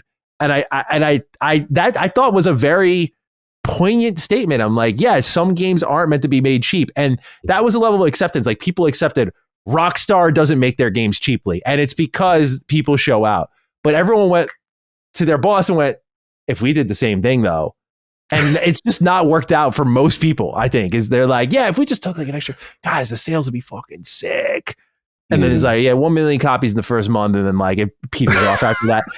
It's like, like I'm trying to be nice about it, but I'm like, dude, I don't see it working out on this level like the rock stars in the industry. Right. Literally, not just Rockstar themselves, but like the big names. Like CD Projekt Red's, 35 million copies sold to Cyberpunk. They could take their time. That's why I respect that they got some urgency, because I think they get it. They're like, yeah, we got to move a little bit here. Like we have to produce products, not for our fans, but also our investors, so money's flowing. No, I get it. But you got to understand also the demand of the common gamer. Like the demand of the common gamer sometimes, to your point, not every studio's created equal, right? I give you that. Like that, we've already discussed that. But it's like there's also the common gamer that'll be like, yo, bro, how your fruits ain't moving? How come the cat, because you try to put it out, you know what I'm saying? And let's be wrong. No, because I just the common gamer is ridiculous sometimes. Like with the level of expectation they will put towards everything, and if it don't look like a Grand Theft Auto or a CDPR joint that are literally like the pillars of the industry, bro, you're gonna get dragged. So it's a push-pull. I get both sides on some level, but what's your I guess my only fireback on that is that I feel like even if the game is great, people still find something wrong. Halo Infinite was great. We were shooting fruit. Mafia the Old Country is excellent. Can you swim in it, bro? The second you start thinking of these weirdos is the second that you just lose the plot, I think, as a developer. When you're like there in your head, like, yeah, but like, can you swim though? It's like, no, but you can do like 19,000 other things in this game. Like, do we really, like, obviously push. That's the point. Like, but I think what happens is, this is why we get feature creep, is people are like, yeah, but you should be able to swim. Why? Dude, what about that tweet though? I'm like, come on. I know we fire back. I got to push back. I'm going to talk, I can't say the developer's name, right? There's a game that, they've been working on, right? And I'm like, all right, cool, check it out. And then it's like, yo, what do you think about this? And I'm like, oh, what do you think about this? This is something that is not in the game. How do you feel about it? I'm like, oh, until you mentioned that, I didn't really notice and it didn't affect me. They were telling me that their internal discords and boards and stuff that they interact with the community, I'm not picking it up because you don't do this with the clothing fabrics anymore. I'm just making up whatever the feature is, right? Whatever this feature was that the first game had, and they're like, okay, but if we do this and we move this part out, we could get you content faster. We could push this out to more people, and we could make more things in a timely manner. And the community was still, nah, bro, we ain't gonna support it because the flannel don't move how it used to move in part one. Bro, I see the internal stress that these guys have. And we gotta admit this, we live in a world with social media, a dude can dunk on your joint, get enough, push-pull behind them, and now they trying to drag your joint and label your joint as something else. And that's where it's tough because you know how it is, man. Like, I get both sides. Like, your point is like, you give them the opening and they'll take it. Yeah, that's what I'm saying. I've heard developers stress about these things because that's the internal feedback they get. It's not fair to them from their community. And I'm like, wow, I didn't know. I feel bad for them because there's such a longing for the old times, and the old times didn't give a fuck about this stuff because you couldn't do it. They kind of relied on your imagination, where it just didn't matter. But like nowadays, it suddenly does matter. But at the same time, we finally look back on the old times where that just wasn't present. So that's why I'm like, some people just do talk out of their ass, and you're starting to see, without naming names and getting into subject matter, I think the strength of some of these arguments people are making are really falling off because it's not derailing games like it did for a stretch of time, really, this year and last year. But I just feel like at a certain point, like, you got to just create and just do your thing and trust the vision. I feel like when you start to think of doing everything, you get lost in those weeds. These things are important. Like the fabric is important. The grass, the fruit are important. You have to quality measure all those things. But is there a level you can get to that's acceptable for the first pass? And if there's not a second pass, that it's not a quality issue that's become systemic. Right. And I think the obsessive nature of, if that's what does plague these developers, I think all these developers have different issues from what we can see online. Like it can be sometimes short-staffed, resources, engine issues, etc.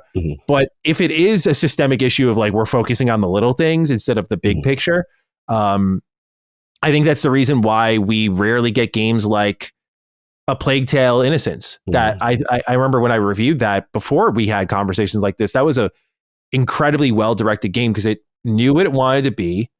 It was exactly that, and it was beautiful and it was foundational. Where then you got Requiem, which was fucking incredible. That was my game of the year for 2022. And it also knew what it wanted to be. I feel bad for AAA. I'll sober up for a moment here and get rid of the emotional shit. I feel bad for AAA because I know they've got to spin a lot more plates and account for a lot more. And I do sympathize with that because I know it's not like indie space where it's like, well, we're going to do our little thing over here. And that's really it. And our audience is going to be cool with it. And this is going to sell maybe as well as your AAA game. And AAA just doesn't get that. They just don't get that. They because they have more money to spend. And, I don't know what the solution is at that point. It's like you have more money. You have to spin more plates. The expectations are higher. But then someone could show up with like Schedule 1, $15 and be the best selling game of the year. And blow your joint out the water. Yeah. It's not even close because people just want something fun. Yeah. So it's like, what measuring stick to use? I feel like Yote is a great example. Like Yote kind of just ran it back for a lot of people, but it was bigger and more beautiful. And for some people, even the story was better. But like, they kind of just ran it back and like a lot. I mean, it's selling really well. 4+ million now. Yeah, on a single platform. That's impressive. Yeah, on a single platform. Like that's awesome. So that seems to work. Is that what we need more of? The spending is a big part. That's also a big part. No, this is good discussion, man. These are the only times like, damn, I do miss Ultimate for these type of discussions. We used to do pop off for that. I know that's the only rest in peace Ultimate, but that was these are important, nuanced discussions that I love having, and I love to have these conversations with you. Of course, bro. I love it. Well, let's kind of on that same subject talk about Yacht Club games. Dustin shared this in our server. I otherwise would have missed it. So shout out to Dusty Busty. Shout out to Dustin. Shout out.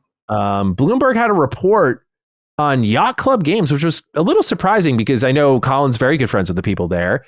We love the team. I mean, they made, of course, Shovel Knight, which is a great game. And I remember playing that, I think, on my DS first, and like the DS was too small. But when that shit came to Vita, it was a wrap. That was awesome. Perfect. Since then, they've put out, I mean, Colin took me to Shovel Knight school, because basically what's happening here in this big write-up here from Bloomberg is that they spent some time splitting the team up.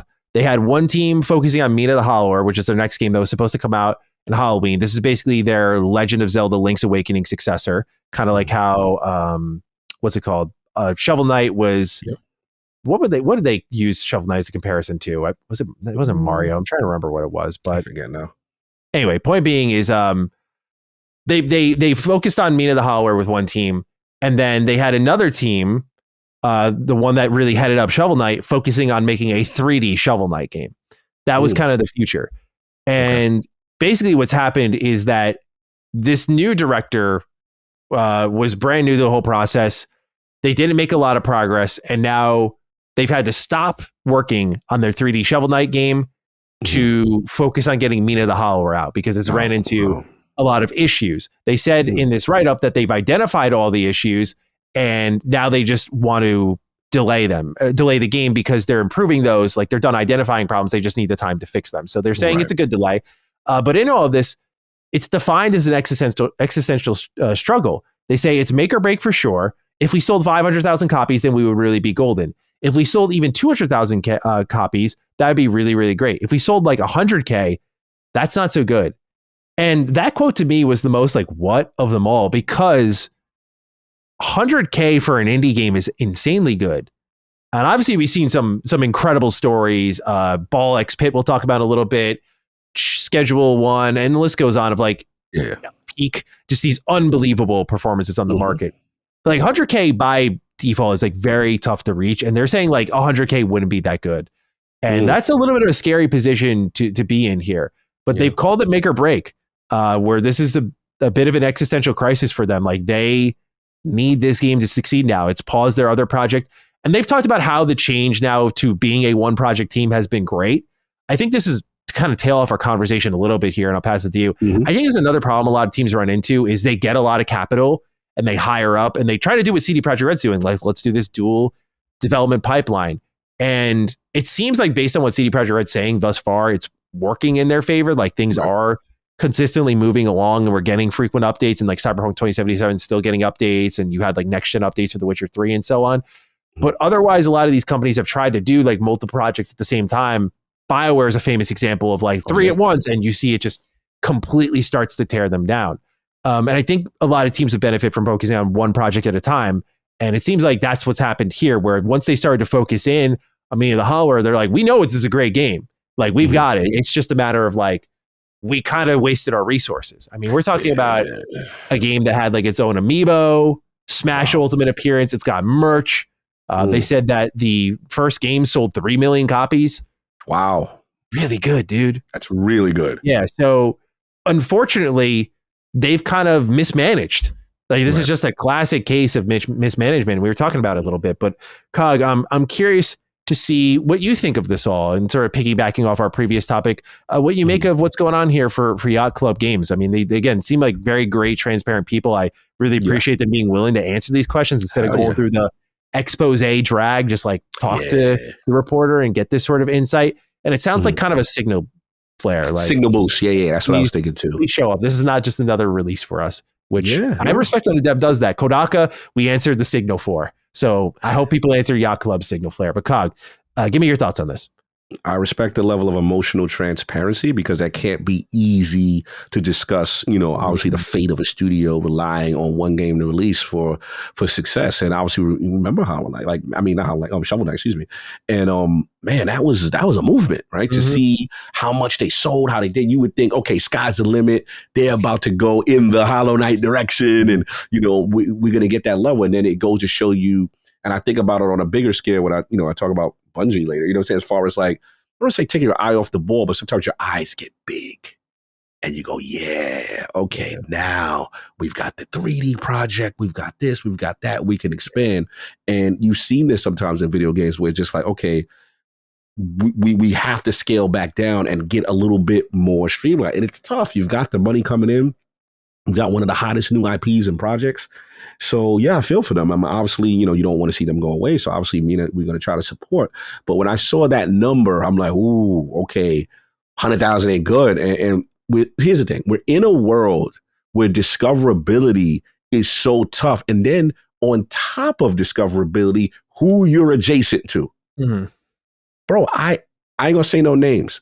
Behind this, bro, when Hollow Knight did the Shadow drop, there were devs behind the scene punching the wall to me, man. Like, oh, they're killing us right now. You know what I'm saying? Because it's one thing when you know GTA is coming in this window, you prepare for the blast.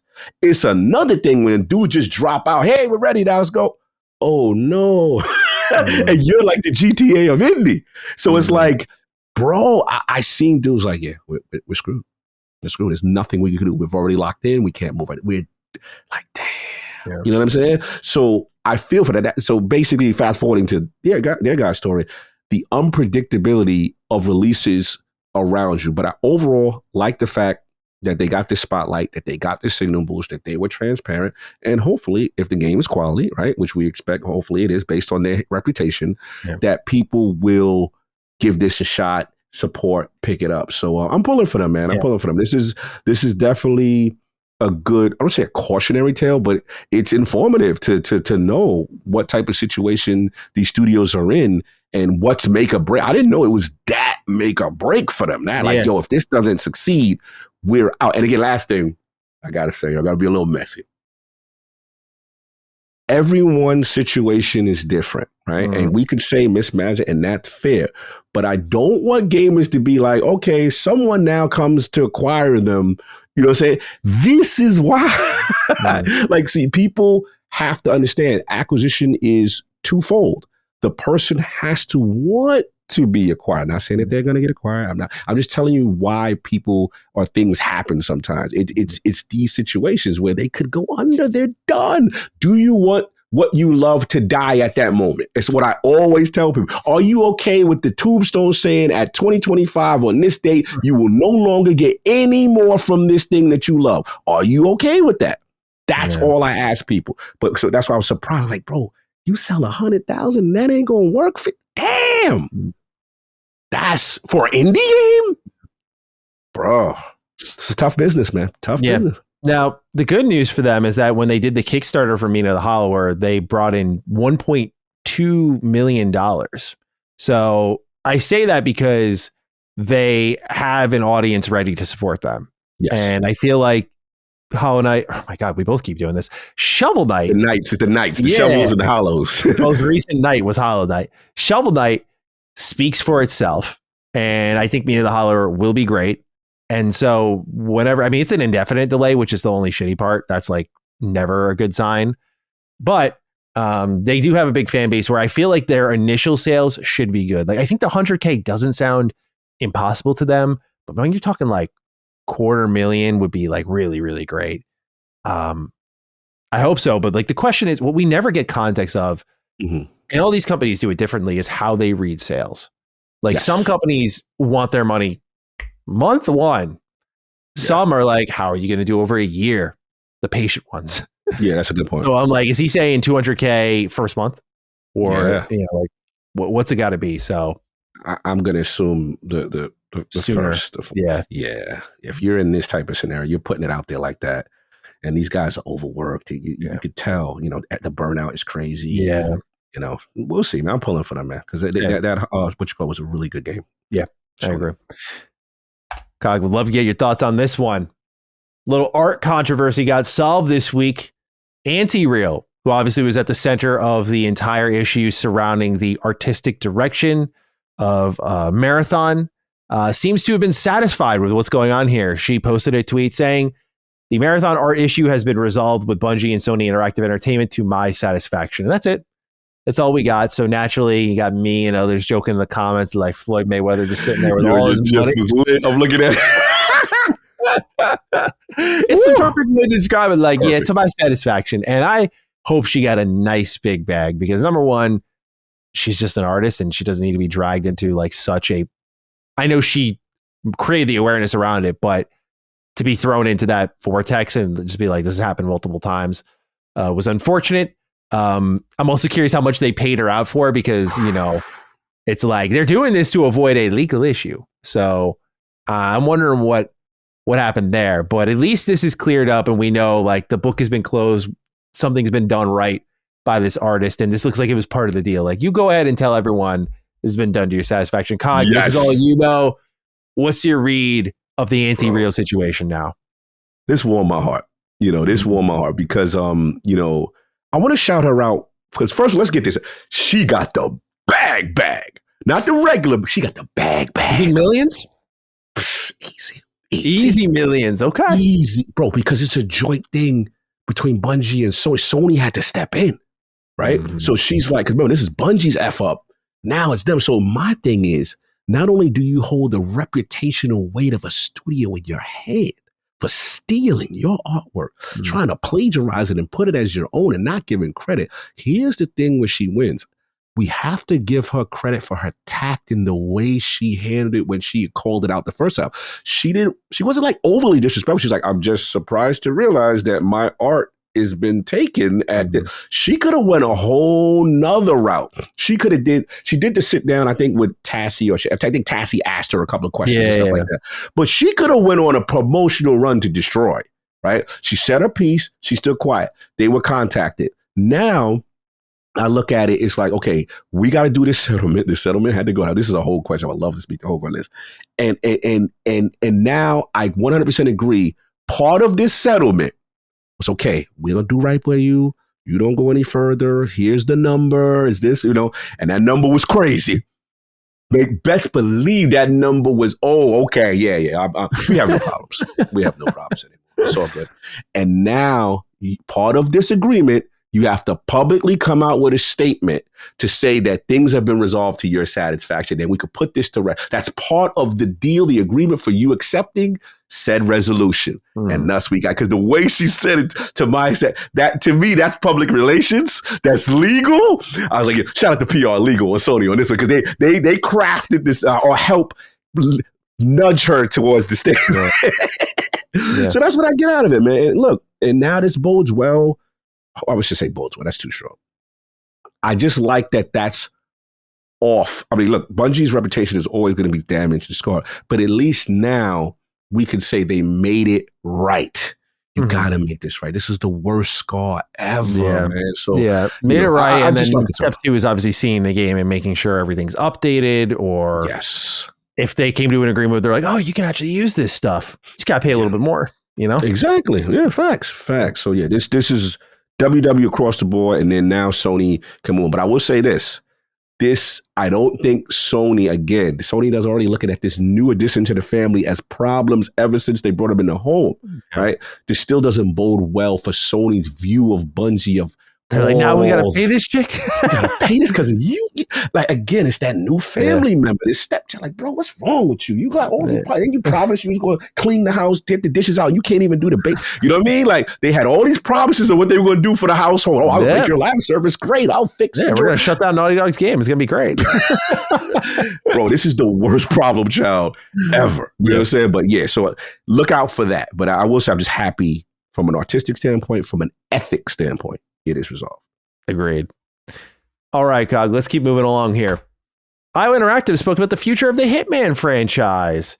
CEO Hakan Abrak was interviewed by Variety, and he was asked about the co-op mode arriving to Hitman World of Assassination. He said, so of course there will be more Hitman, but right now, I think we need to get to the other side of this year, and next year you'll see more news about Hitman co-op, because I think co-op is really, really good extension to the universe, and we will introduce very interesting mechanics and combinations in World of Assassination. But we will, after that, be talking about the next Hitman, because, of course, there's going to be a next Hitman, end quote, which I just found really great to see here, because you don't know with like 007, are we going Hollywood here? Is this kind of like, thanks for your work, Agent 47? We're moving on, though. I love when developers have their own IP like this and they stay true to them. Like, I think that's why I predicted Divinity Original Sin 3 for this statue, or just eventually being the next project from Larian, because a lot of people were like, I don't think that's actually going to happen. I'm like, I think they want to bring people to that. Like, oh, you like Baldur's Gate? Come get this. And I love that there's an idea where they would stick to their grounds, because they didn't want to do Baldur's Gate 4 after. They were like, we're not interested in any of that. So I like that IO is like, you know what? Like, we're going to do Hitman 4, even though we've got 007. Like, we haven't gotten a big 007 game in ages. So very excited about that, especially because Hitman has been, these 3 Hitman games, man, have been so fucking good. That World of Assassination is just like chef's kiss. They have done such a great job making a sandbox assassination game. Highly recommend people at least check out Hitman 3 if they have yet to. Hell yeah. But Cog, I kick it to you. Hitman 4, it's going to happen. How are we feeling? My sentiments exactly. I agree. I was worried for them. I'll be honest. Only from the standpoint of, like you said, when you get the 007 license, now you're in a bigger audience pool. Now you chase the bag. Now you like, okay, this is what Hitman should sell or should be when we got this kind of license. And I'll be honest, I'm not that I'm not a fan of the World of Assassination thing, but there is a part of me that looks at it as celebrity clout chasing. With obviously we got the Eminem thing, then we had that other famous actor. So I'm like, okay, well, maybe this is the bag they're in. They're just flirting with co-op. Hitman's going to stay in this, flirting with pop culture. Yeah. And we ain't making no more. We going to stay on 3 and DLC this thing. I was a little concerned about, I'll be honest, the Eminem thing scared me a little bit. So I was just like, okay, you said it, Hitman 4. You're not moving away from this franchise and just clout chasing. So good stuff all around. I like this news because Hitman 3 is one of the best, IPs of that year. And I want to get more Hitman. So I like the fact that they're not moving away from it. Amen. All right, Cog, let's talk about Ubisoft again. We talked about Ubisoft pretty extensively last week. We do have a write-in for you.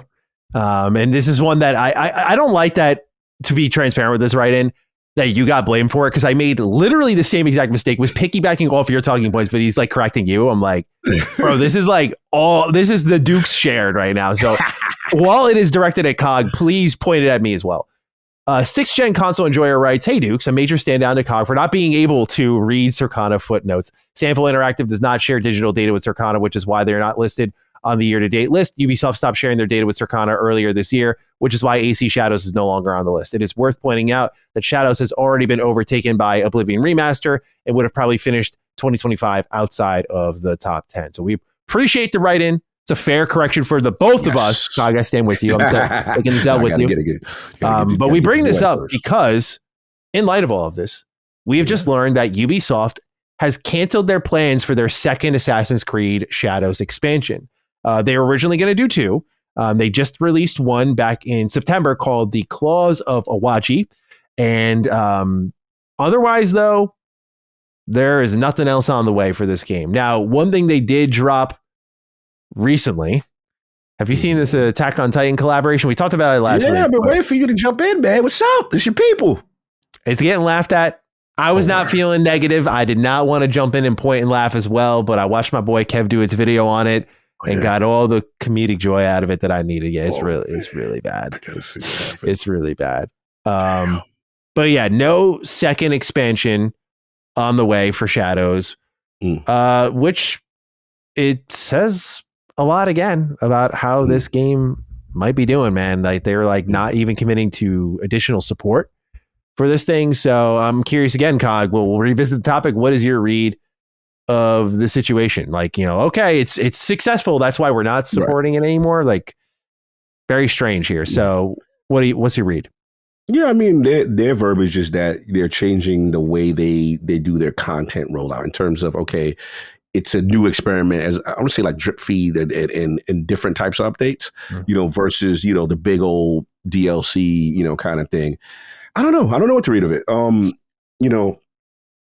There's still a lot of question marks around this game as far as I'm concerned, as far as like what is the measure of success for them on this title. And again, obviously we got the correction as far as Ubisoft not being part of the Circana, which obviously I missed. I forget Larian is always part of that as well.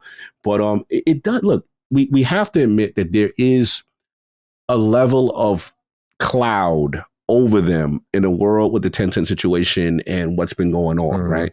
And we have to admit that even though it's not they're coming out with you. So they come out with the I forgot the name, I can't pronounce it.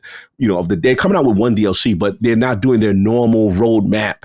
What they would do, maybe a second or a third one, what they've done in previous games. So I think it does cause the question, okay, well, why not? Kind of thing. Are you truly experimenting, or is it something that you want to move on and go on to something else? I don't know, but there's still a lot of gray with this. And I would just love more transparency on this. I don't know what to think, man. It's still a very, I don't say confusing is strong word. I just feel there's just missing gaps on the information with this. And I just want more information. Yeah, I just kind of take it at face value here. Yeah. Like simplest answer is the most likely one here, which I don't think the game is doing very good. Well. It just, you don't cut DLC plans for something that people are returning to. You were trying to push player counts. You said it's within your expectations, but you're cutting DLC for it. So it just sounds like a project that I imagine they just want to move on from. I do want to say this, like, and it could be very well what that is, right? It could be literally what you just said.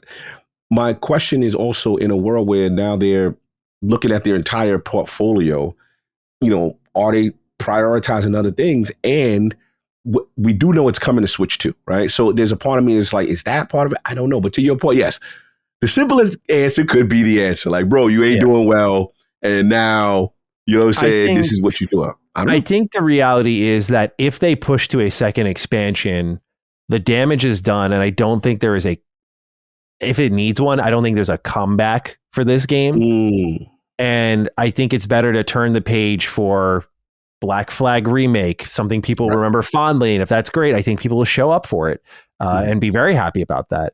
Same thing with Prince of Persia. If that looks great, I think people will show up for that.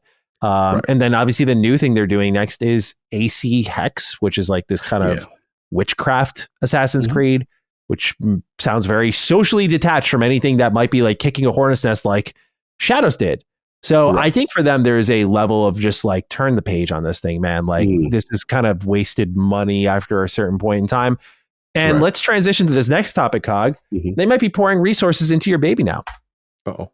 Splinter Cell Remake's original director has returned to the project after leaving in 2022. It's David Grivell, who posted on his LinkedIn saying, "Today, I'm very, very happy to announce I'm rejoining Ubisoft Toronto as game director on Splinter Cell Remake," noting that the team and the project are very special to him. Now, for those who don't know, he worked at Ubisoft for a decade, and IGN documents here that he contributed as a game designer across Splinter Cell Blacklist, AC Unity, two of Ubisoft's best games right there, as far as I can go. Far Cry Primal 4 and 5. So he's been around for some pretty good Ubisoft stuff. He's back as the director for Splinter Cell Remake. We don't see this often. So we know, that there was the Saudi money coming into Ubisoft. We know there was some Tencent money coming in. That bag could have been sweet, but also good to see that after all this time, coming back into the fold, focusing on Splinter Cell, shows that there's some life for the project. Never a great sign that like we're juggling directors here, but the fact that we're back with the original here. The original vision is going to be maintained, whatever that may be, good or bad, is a good sign, I think. So, Cog, you're the Splinter Cell guy. Let's hear about your thoughts on the director returning. Finally feeling hopeful. Okay. This is what I needed. Let's go. It's a huge deal. Saying Dave Grivell coming back, you always want, it would be the equivalent of like, Casey Hudson's back outside. He's back on now. He's working with Mass Effect. Okay, let's go. Because at the end of the day, this is a person who is literally part of the vision of you at your best and understands the game at its purest level. So, and I've always said, let's remake it. So if you don't want to make Assassin's Creed DLCs for this, I am all for it. That's what I'm trying to tell you. Like, I'm not going to freak out just yet. With the Assassin's Creed thing, that to me is an internal thing. What was your projections? Because you know how some of these companies are, Matty. Oh, yeah, sure. 20 million. What do you mean it's 13?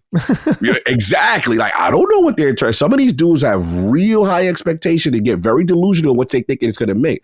All I care about is there is a fan base that is yearning for these IPs. So let's do the playbook. You know what it is. You do remake the classic old joint, gauge the interest, because that is a slam dunk. Now, you can't miss on something that was already defined as great. and you're just remaking it. You know what I'm saying? Provided you don't mess up too much with the remake, like certain people.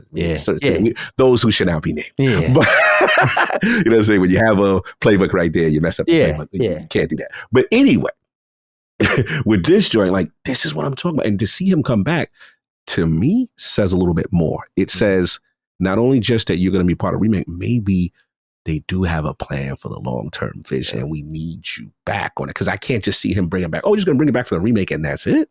You know what I'm saying? Like, I'm hopeful, man. Shout out to my man, Ryan McCaffrey. He also said the same thing on Twitter. Because Ryan McCaffrey, and I think Rand, we're like the biggest Splinter Cell fans, and we're very scarred. We're very scarred, cynical, bitter individuals. And when we see this, we go, okay, we may start to believe. Now, there is hope. There we go. All right. Well, unfortunately, Vampire the Masquerade fans are not enjoying such a great time like you guys are, because Bloodlines 2 finally came out this year. And unfortunately, it doesn't seem to be doing all that well here. Now, kudos to the CEO of Paradox Interactive. They are not blaming the developers. They say Vampire the Masquerade Bloodlines 2 is a strong vampire fantasy, and we are pleased with the developers' work on the game. We've had high expectations for a long time since we saw that it was a good game with a strong IP and a genre with broad appeal. A month after release, we can sadly see that the sales do not match our predictions, which necessitates the write-down.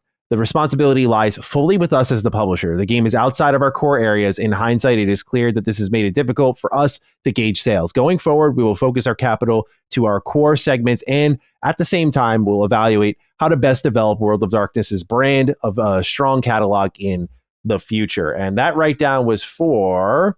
Oh, by the way, they're keeping their post-release plans. So they are going to finish their DLC plans. Okay. But the write-down is for $37 million, which is quite the investment for something that I didn't even know, even in its best state, if it would drive that much revenue in there.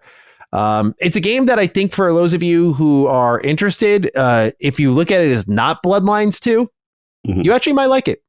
Like, I think Jack Baldino has a really great video on it talking about, like, people don't like it and I don't care. And I really like the video on him about him or about it by him. You know, because he talked in the video how like Skill convinced him to like do the video. Cause like, you know, when you have the outstanding, as someone who's been on that island, you've been on that island. Oh, you know it. You sometimes can't control it because you're like, it's review day. Here's my thoughts. Yeah. And like, you don't know what anyone else's thoughts are. But when you can control it, you're likely not motivated to like, let me step in front of the loading gun. Just guys fucking shoot me. Right. But I really like that video. And I think it kind of puts Bloodlines 2 in this kind of good view of like, it's not the Bloodlines 2 that you were waiting for, but it's a good vampire game. And it's got some, for every good thing, it's got a thing drawing it back. And so, yeah, this is one of those games where it's a shame to see. It was pretty much expected. It could have been a lot better. And I think if it was named something else, it actually might have been received better. But since it's a follow-up to a beloved RPG, and this is like not an RPG at all, I think it brings it down a level for a lot of people. And it definitely, you can feel the long-term development in that game. Like there's just, it's very disjointed in certain parts. Really? Okay. Yeah. So I get why we got here. It's sad to see. And I hope they still want to invest in this franchise in ways like a Bloodlines 3, maybe, and actually make it a proper RPG. But the second they booted off the original director and designers from the first game to go and chase, I don't know who, I'm glad that at the end of it all, they kind of took blame and said it was our bad. Like, maybe it wasn't in regards to that situation, but them taking the egg on the face and being like, it was us, not them. Yeah. I'll take that. It's a nice victory. Yeah. I don't got too much to add. Obviously, I defer to you guys. You play this franchise. Obviously, I respect you, respect Jake. And I just saw that it was Chinese Room, and I do have an affinity for them based on Still Wakes the Deep. Yeah. And I love the writing and the voice acting. I thought it was top tier stuff. I really enjoyed that game. So yeah, shout out to them for taking responsibility, as a publisher, because that's rare. Like, nope, that was on us. We didn't put this thing in the best position to win.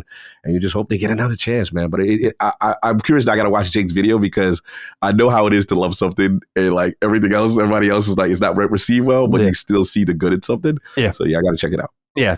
It's a good video talking about a 7 out of 10 game. I think about it the way I talk about Sonic Frontiers. I'm just like, yeah, it's kind of mid, but like it's the right type of mid for me. Speaking of which, is Shadow the Hedgehog getting his own movie, Cog? Do I have to hear Keanu Reeves for an hour and a half straight? Let's find out.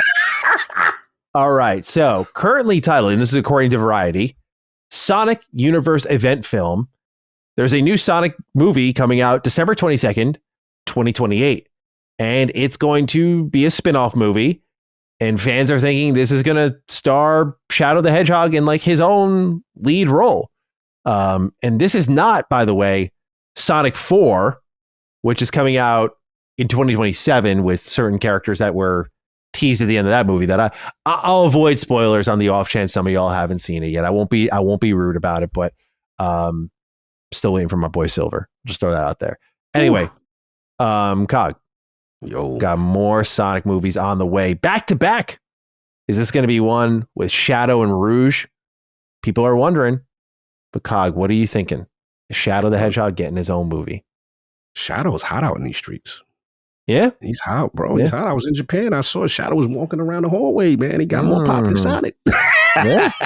People want that edgy 2000s angst, man. I'm telling you. Oh, that red, edgy, you know what I'm saying? Like, that's what it is. Not shout out to Sonic. But yeah, I'm for it. I'm for it. Look, man, let's see what it do. Obviously, you know the blur gonna be in there. You know what I'm saying? That's something you're gonna have an appearance. But I'm cool with this direction. Let's expand that universe. Yeah, they seem to be doing well. You know what I'm saying? The film seems to be doing good. And yeah, now obviously we still got 4, right? That's still coming. Let's see what the little spinoff do. I'm for this.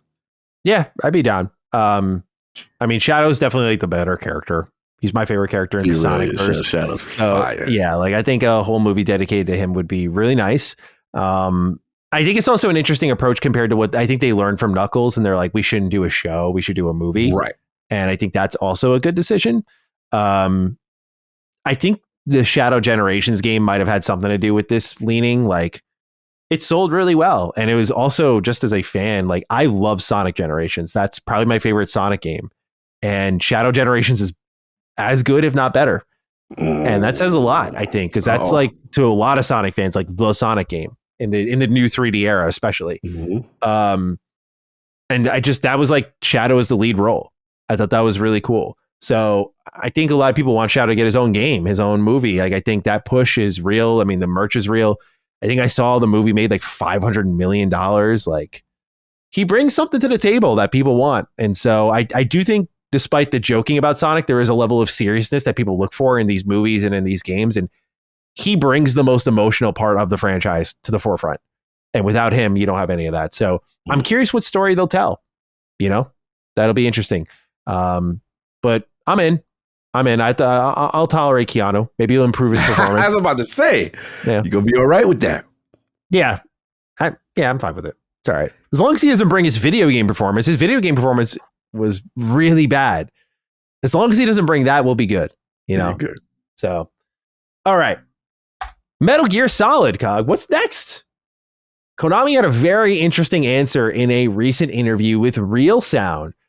They were asked about what's next after Metal Gear Solid 3 remake, and they said, right now, we're still thinking about what to make next. Since we created an opportunity with Metal Gear Solid Delta for new players to experience the Metal Gear series, I do want to continue with it. So that's already a big answer there. He says it could be a remake, or we might challenge ourselves by creating a brand new game. The Metal Gear series is part of video game history, spanning pixel art to cinematic presentation, and so each title requires a different approach to expressing it and remaking it. We won't apply the methodology used to make the recent Metal Gear Solid Delta to all other games in the series. Rather, we intend to find the best approach for each specific game. He also said that most of the original staff members that had left the team had left, and the team had been reorganized when talking about remaking Metal Gear Solid 3. However, we gathered people together and finally arrived at a point where we could make Metal Gear Solid Delta. As a team, we are confident that we achieved a level of quality that not only preserves the appeal of the original, but also that modern players can enjoy. And we are currently working out concrete plans for what we are going to do next. They did talk a bit about Metal Gear Solid 4 as a remake and said that it would be a great challenge. But I just found the most interesting part of this answer to be that they are going to continue with Metal Gear in some way, and that they are flirting with the idea of a brand new Metal Gear Solid game. Emphasis on that. It's not Metal Gear Rising or Survive. Solid without Kojima. Presumably without Kojima, especially Mr. Fizzant over there. I don't think he's interested in working on Metal Gear Solid anymore. He's going to make his own. But how do you do that without his brand of weird, his directorial style that defined every one of these games? How do you do that, Cog? what do you think they should do next for Metal Gear Solid, if anything at all? I feel this is a dangerous play. They did a great job with 3, technical issues aside. They preserved it. But what do they do beyond this? Yeah, it's all good when you got the template to follow, right? Yeah. And you have something great existing and you can just build upon it. You know, I thought it was interesting. They jumped out in front and said, hey, 4, from a technical standpoint, it's just too much of a challenge with the PlayStation 3 and specific hardware and stuff like that. Okay, I get it. But I wonder how Metal Gear Solid 4 fans feel about that. Like, are they, you know, really upset that they won't be able to get their beloved? So, but to me, you nailed it. The nugget was like, or we can make a brand new game. So to me, that seems you've been flirting. That seems you are in the business of wanting this franchise to continue. The question comes down to, we know Kojima, his fingerprints, his ideology, his identity all over that franchise. Man, that's bold to do it one without him. And look, God bless. We'll see how that works out for you. I don't want to put negative things. Look, there's been times in gaming where, you know, a creator leaves a project and it doesn't happen a lot, you know, and a sequel comes out and like, oh, I was surprised. It was actually really good, but it doesn't happen a lot. Yeah. And that's a big, bold risk. To me, that shows they look at this as a moneymaker and they don't care. They want this to continue. You better have the right things. And I don't know how you do one without them. Here's the other thing. Kojima is such a public relations darling. Bruh, like, you slip in any way, the amount of dragging you will get, including those that run certain award shows who already kind of had the target on you for how you handled a situation in the past with him. Again, not saying that you can't, but you've got to be careful. Me personally, I don't know if it's worth the risk unless you got this guaranteed, oh my God, this is a slam dunk vision and we've got this other name who may not be as big as Kojima, but is trusted and respected. Who is that? I don't know. Who would even want to do something to go behind the great? It has to be like a student of Kojima. Like, it has to be deemed to follow up. It can't be some guy. It's got to be like an original head or someone who is like been trained personally by Kojima or someone Kojima handpicks. Like, it needs the blessing on a very big level. It's not just like I read it in a side interview. Like, it has to be like, we spoke with Kojima. This is who he picked. And like I think that would ease fans. Like, Kojima picked this. Like, he knows this guy could do it or this gal could do it. I think anything other than that, I agree, you stay in your remake pocket, because I do think like Konami's built up. Think of where they were the Pachinko era, dude. Like that was doom and gloom for them. There was like no coming back from that. They've managed to do that through like great quality releases and remakes. And then Silent Hill F was like a big kind of statement game. Yeah, comeback game. You know, it's like, oh, this is a new thing from their team, and they did it. So when they're back on that level, you start to think to yourself like, okay, they could make great stuff. And then you touch the thing that should never be touched. You know, like, I just think it's a dangerous game to play. And if you do it wrong, it just erases goodwill. So that's where I'm at on it. I think they stick. I think they should stick with remakes, because there's interesting remakes they could do, like the first game. Right. You know? Yeah, no, for sure. They can always do the first. To me, it's just like they definitely want to do it. But I think you nailed it, though. I think now I got the vid. This is the play. I'm not saying I'm agree with it. It's got to be exactly like how you said, in terms of, we got to get a student, right, of Kojima who was there, or someone who was there in the process, who understands what it is. Kojima gives the blessing. It also reminds me, now that I've got the experience, it reminds me of Platinum with Ninja Gaiden 4 and my boy Mukusan. You got to have that situation, because he was the young understood. He worked on the Automata. He also, you know, played a factor at Platinum and stuff. Like, he was around, right? Yeah. So he understands the the ethos of what this is. And you get the blessing from that young, you know what I'm saying? Yeah. Then that could potentially, that's the path. Yeah. But you got to do it right. You got to play fair, because you do this wrong, bro, you're going to get dragged. Yeah, 100%. What we have next here is a potential reveal at the Game Awards. Control 2. Spotted by MP First, there is a new trademark called Control Resonant. And we know Remedy's been very open about working on a new Control video game. We know Sam Lake likes the Game Awards stage. We saw him dancing on it one time, in fact, which was pretty nice to see. Yeah. So I imagine you can look forward to some sort of Control related announcement. I've not played the first one, so I can't have strong opinions on this one. But Cog, if you have anything to say about a new Control game reveal, fire away now. Yeah, no, listen, I like Sam Lake. I like Control. So I still got to beat the game. It's another half-eaten sandwich, but I was enjoying it when I was playing it. And obviously, I came late. I came with the later editions of it. It was really, really good. Look, this was the perfect stage for him to do it. If it's Red, this is Sam loves that stage, and there's a lot of people who love this franchise. So let's see. And I'm curious financially, you know what I'm saying, how they're gonna maneuver with that.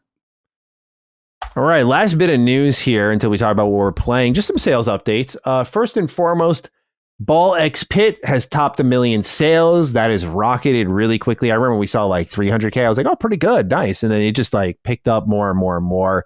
They've committed to 3 big updates throughout next year. So you can look forward to that if you're a ball pitter or whatever you want to call it. So look forward to that. And then Tormented Souls 2. This one caught my eye on Gamatsu when I was surfing around. This is a game that I believe Brad was playing. It's kind of like a survival horror style game. And it launched October 23rd.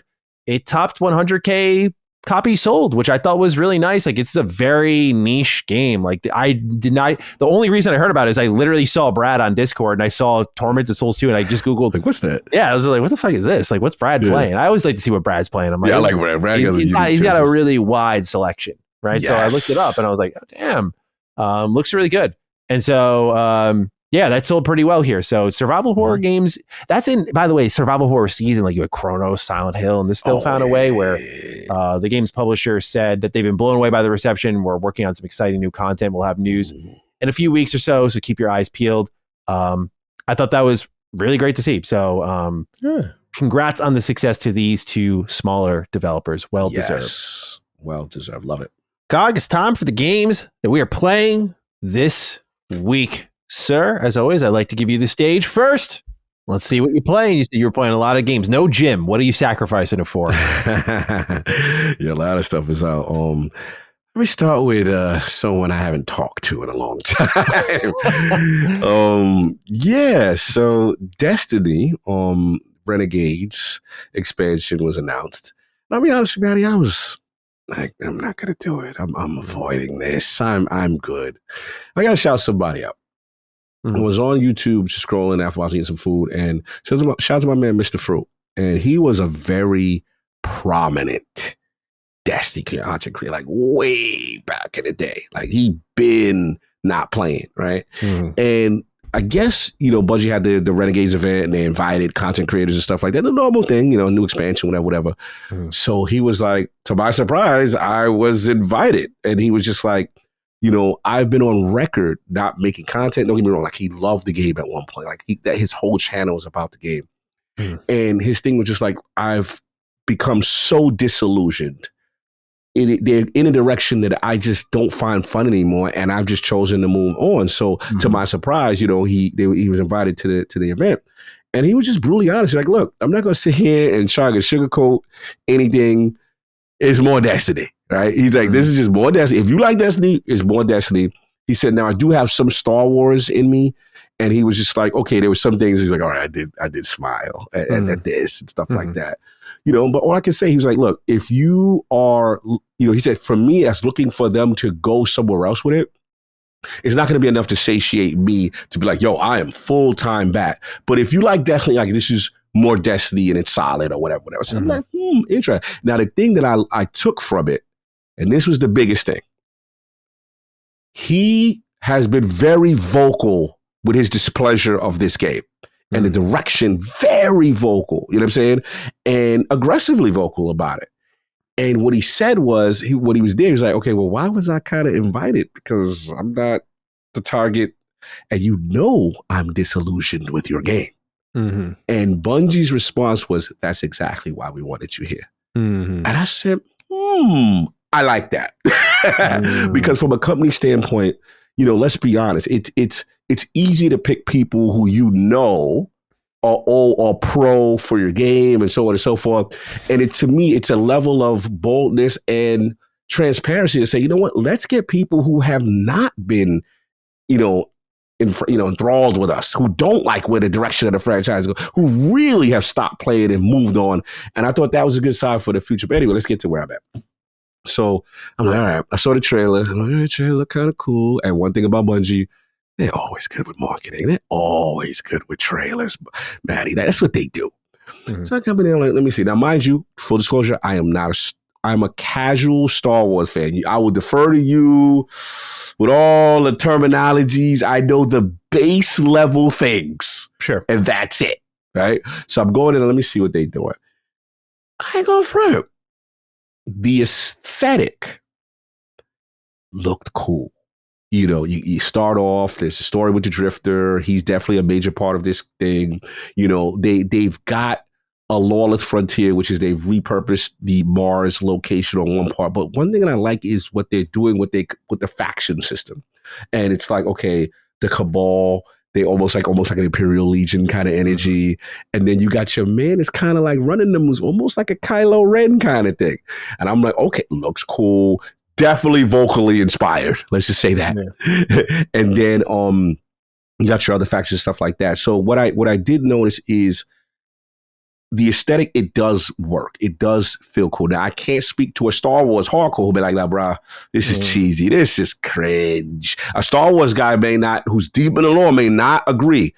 As a Destiny guy, I'm like, oh, this actually works. I'm actually into this. Like, this is a nice little thing that I didn't think I know I needed. Here's the strength of the game. So the thing that I liked is they've got, first of all, the onboarding is better. It's not perfect, but it's better. They make it easier for people to get in. They got so many quality of life improvements, the vault and all this other stuff. I was surprised with the amount of quality of life. I'm like, all right. But the cool things I like is now, like the Star Wars has their pew, pew, pew, those type of weapons. Yeah. So they call them heat weapons. It's a new weapon type. And basically, they sound like that. And basically, there's a new shield or defense mechanic by the enemies. And if you don't have these kind of weapons or weapons that are rapid firing that are not the heavy DPS weapons, because Destiny fans will tell you, we all gravitate to what hits the hardest. That's just what we do. What's the most DPS? What'll get the shields off? What'll do all this stuff? These new enemy types and these new shields kind of work the opposite, which is you want the blaster and the heat weapons that's rapid fire, less DPS to take this stuff off. So I'm like, ooh, okay. And they feel good. Now, the only downside is you shoot too much, they overheat. So you got that. So I'm going through the story. I'm like, all right, it's kind of cool. This, that, and the third. I'm playing it. They got a new social space. Very cool. It's very like you're in the bar and you're doing they got your Han Solo thing going on. Very cool. All right, cool. The strength of the game is this. They have a new mode. It's called like Invasion or whatever it is. This shows off what I feel Destiny could be. And what it could be is, Maddie, this is the most enemy density I have ever seen in a game where you are being overrun. You've got to do objectives. You got to do all this thing. And it's like they literally took from Helldivers. And then you've got to do this stuff. And then once it goes down, extraction. You got to now get to the thing and you've got to and it's chaotic and it's beautiful. I must admit, much fun. I'm like, okay, this is not that bad. And let's get to the bad. The QA team. The QA team. Bro, why did I waste an hour? Because an objective wouldn't load. Because I started a mission, it wouldn't advance the mission. I got to a section, the enemies wouldn't spawn. Bro, I stood there, I'm looking on socials, I'm looking on Reddit. I'm like, what is going on? Why do we have these issues? Bro, it was really game breaking. I had to, like, so many people are like, oh yeah, I had that too. In order to fix it, unequip this stuff and crouch through the hallway very slow. That'll allow the game to load and then recognize the NPC. Why I got to do all this sorcery just to get a basic quest to go? You know what I'm saying? So just these are things that just, take away from the experience. And I got to be honest, it really left a bad taste. I'm like, man, I really wanted to give this thing a shot. So yeah, I'll get back to it. Level after level. I know people who got the sword. I will admit the lightsaber stuff is cool. Is this going to save Destiny? No. Is it a nice bump and a solid story from what everyone that I've trusted has now beaten it? Yes. And, I will say this. What they may have to do to survive, man, they may have to, I know it's gonna sound crazy to say. They may have to do this clout chasing universe strategy. Oh no. They may have to, if Destiny 3 ain't ready, you may have to clout chase popular things that are more popular than you and Fortnite your way into this 3 if 3 is going to exist. Because I will say this, they did a good job of making it serviceable. But I'm speaking from a Destiny fan, not a Star Wars fan. I am very curious. That's why I want to speak to the homie Ty Guy Travis, and we may do a secret special episode of Last Word. We may return it back. Ooh. Because I want to know what a Star Wars diehard feels. And my thing is like, they may be like, nah, this is cringe, bro. Nah, cog. You know what I'm saying? And I'm curious. I'm very curious. But the overall perception is solid. You know what I'm saying? So far. So we'll see. I'm like 3 or 4 missions in. But I admit, there was times to get the gang back together and I had a little fun. We'll see how it goes. I'll report back once I get to it. The second one is my baby. Now, I'm mad because Destiny took a lot of time from this, but Marvel Cosmic Invasion, which we are both playing. I'll start first because I feel like I got the least amount of hours. I only got like 4 or 5 stages are in it, whatever. Okay. But man, this is just, it feels so good. It feels so good. Yeah. Shout out to Black Panther. Yeah. Bro. That hit counter is crazy. That hit count, then I got the charge up flash counter, then the long range, he got the knife, and then he's got the little spinning dive kick thing. That bro, his in close fights, QB fighting is sick. Love him. So my new team right now, because there's no Surfer or Launch, I got to unlock him. I'm like, all right, yo, you bastard, you know what you're doing. You're making me play so I can unlock my man. You know what I'm saying? But Iron Man. Iron Man surprised me. I never really take Iron Man in games, to be honest with you. Sure. And I said, you know what? I need someone close, but what I like is the flying characters. You double tap to jump. They can move up in the air. They got their thing. I love the tagging in and out, the fluent left trigger, go back and forth between the characters. I like the combos. I like now. The only nitpick, I do wish when that super meter is at max, there's more of a prominence that, hey, the super's ready. Yeah, that's true. Yeah. It feels like, is it ready? Is it not? Sometimes they'll give you a vocal cue. Yeah. That it is. But it's hard in the mix sometimes of hearing. So I would like it to like pulsate or something just to show me, yo, super's ready. But I will say, when you do some in and out flows, and then you bring that chicken coming, and then you come with the person with the soup, bro. I did the Sentinel fight, so fire. I love that. Like, I ain't go for it. They had these little mechanics. The art style is so X-Men arcade kind of thing. It's just feels so good. You feel the Turtles influence and stuff like that. I love the secret things you knock out, walls and environmental things. You unlock things. You get your little pizza, your stuff like that. You're leveling up characters. Now, you got to tell me about in-game stuff because I'm seeing like Cosmic Cube. I'm seeing things, you know what I'm saying, kind of thing. But I will say, like, this is a game when I play, I just smile and I'm just having a lot of feel-good energy. And I love that this game exists. So again, maybe like 3 or 4 stages in. Okay. And right now the team is Black Panther and Iron Man until I get my beloved Surfer, because I know it's Noran's gonna be. But you got to tell me, because I know you've touched, you've fought, you've done things. So let's get you jumping on it. This is in my top 10 of the year. I'll just throw that out there first. Yeah, man. Tribute Games is amazing. Obviously, Shredder's Revenge is great, and I love that game. And as a TMNT fan, I have my bias, but this is the better game for sure.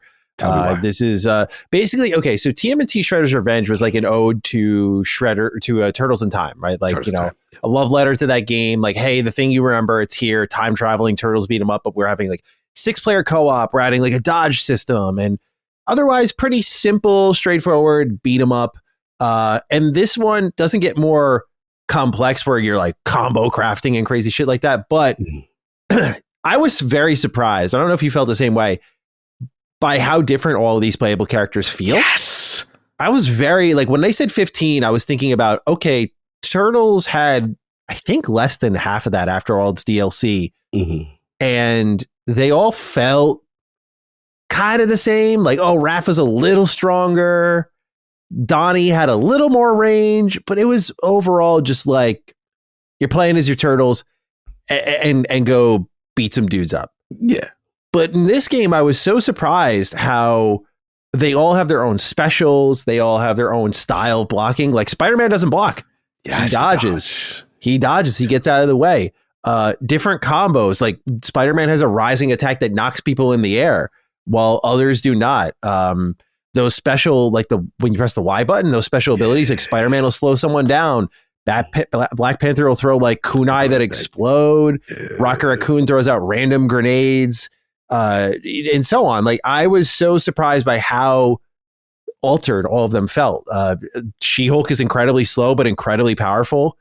There's kind of your jack of all trades, Captain America, and they just, to me, that was like the best part, because these games live and die off their replay value. And what Shredder's Revenge nailed was like, oh, it's just pure fun factor. Like I love romping through this thing, listening to the music, beating up enemies, seeing if I could do it a little bit better, a little bit quicker. But this game's like, oh my God, number one, it's longer than I thought it would be. Not by a lot, but like it's a decent length compared to Shredder's Revenge.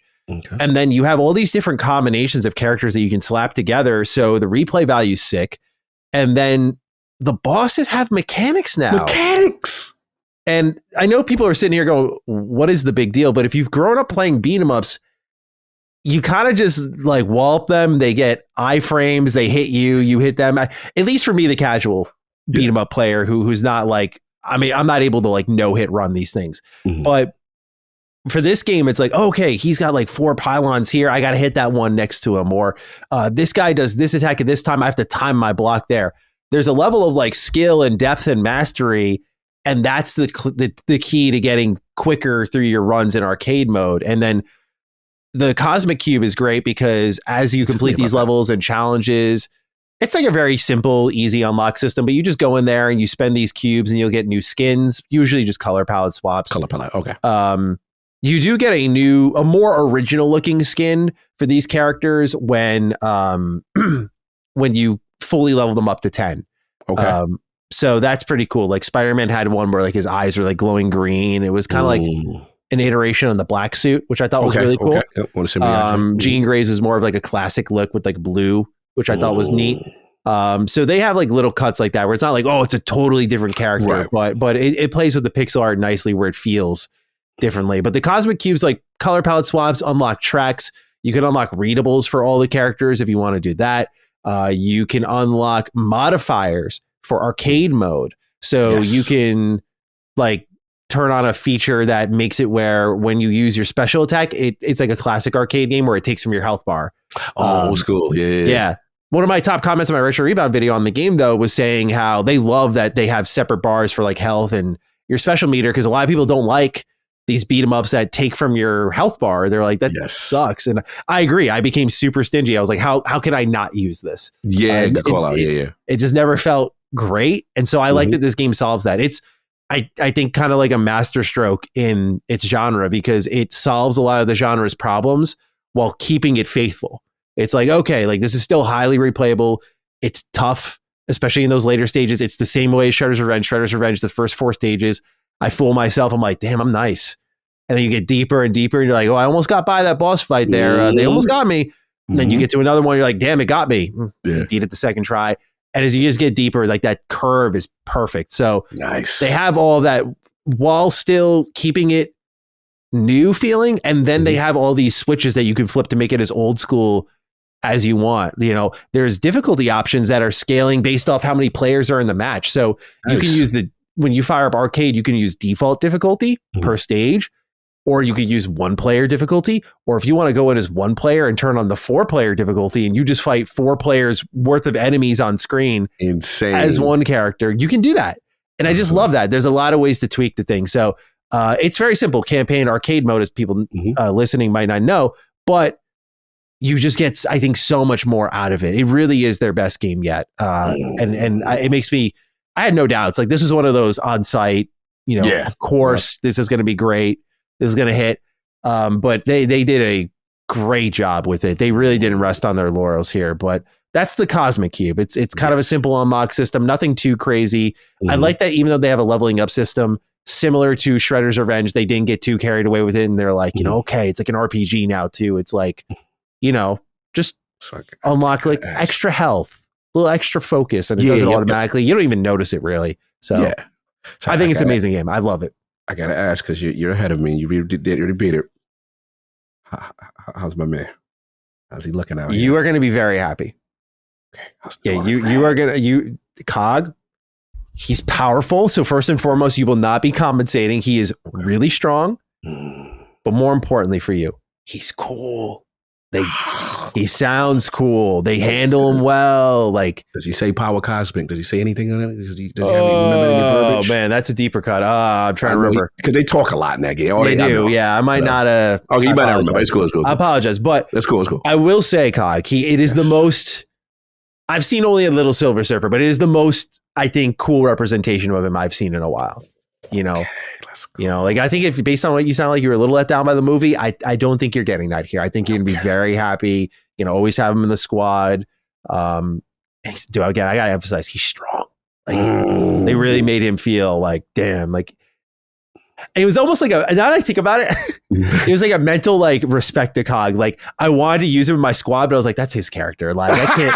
I was like, I can't. You do that stuff. I'm like, that's my man. I don't want that. Yeah, I was like, I kind of can't like take that from him and just be like, yeah, I'm rocking him too. Like that's Cog's thing. So I stuck with Spider-Man, but your man is that good. I wanted to have him on the team.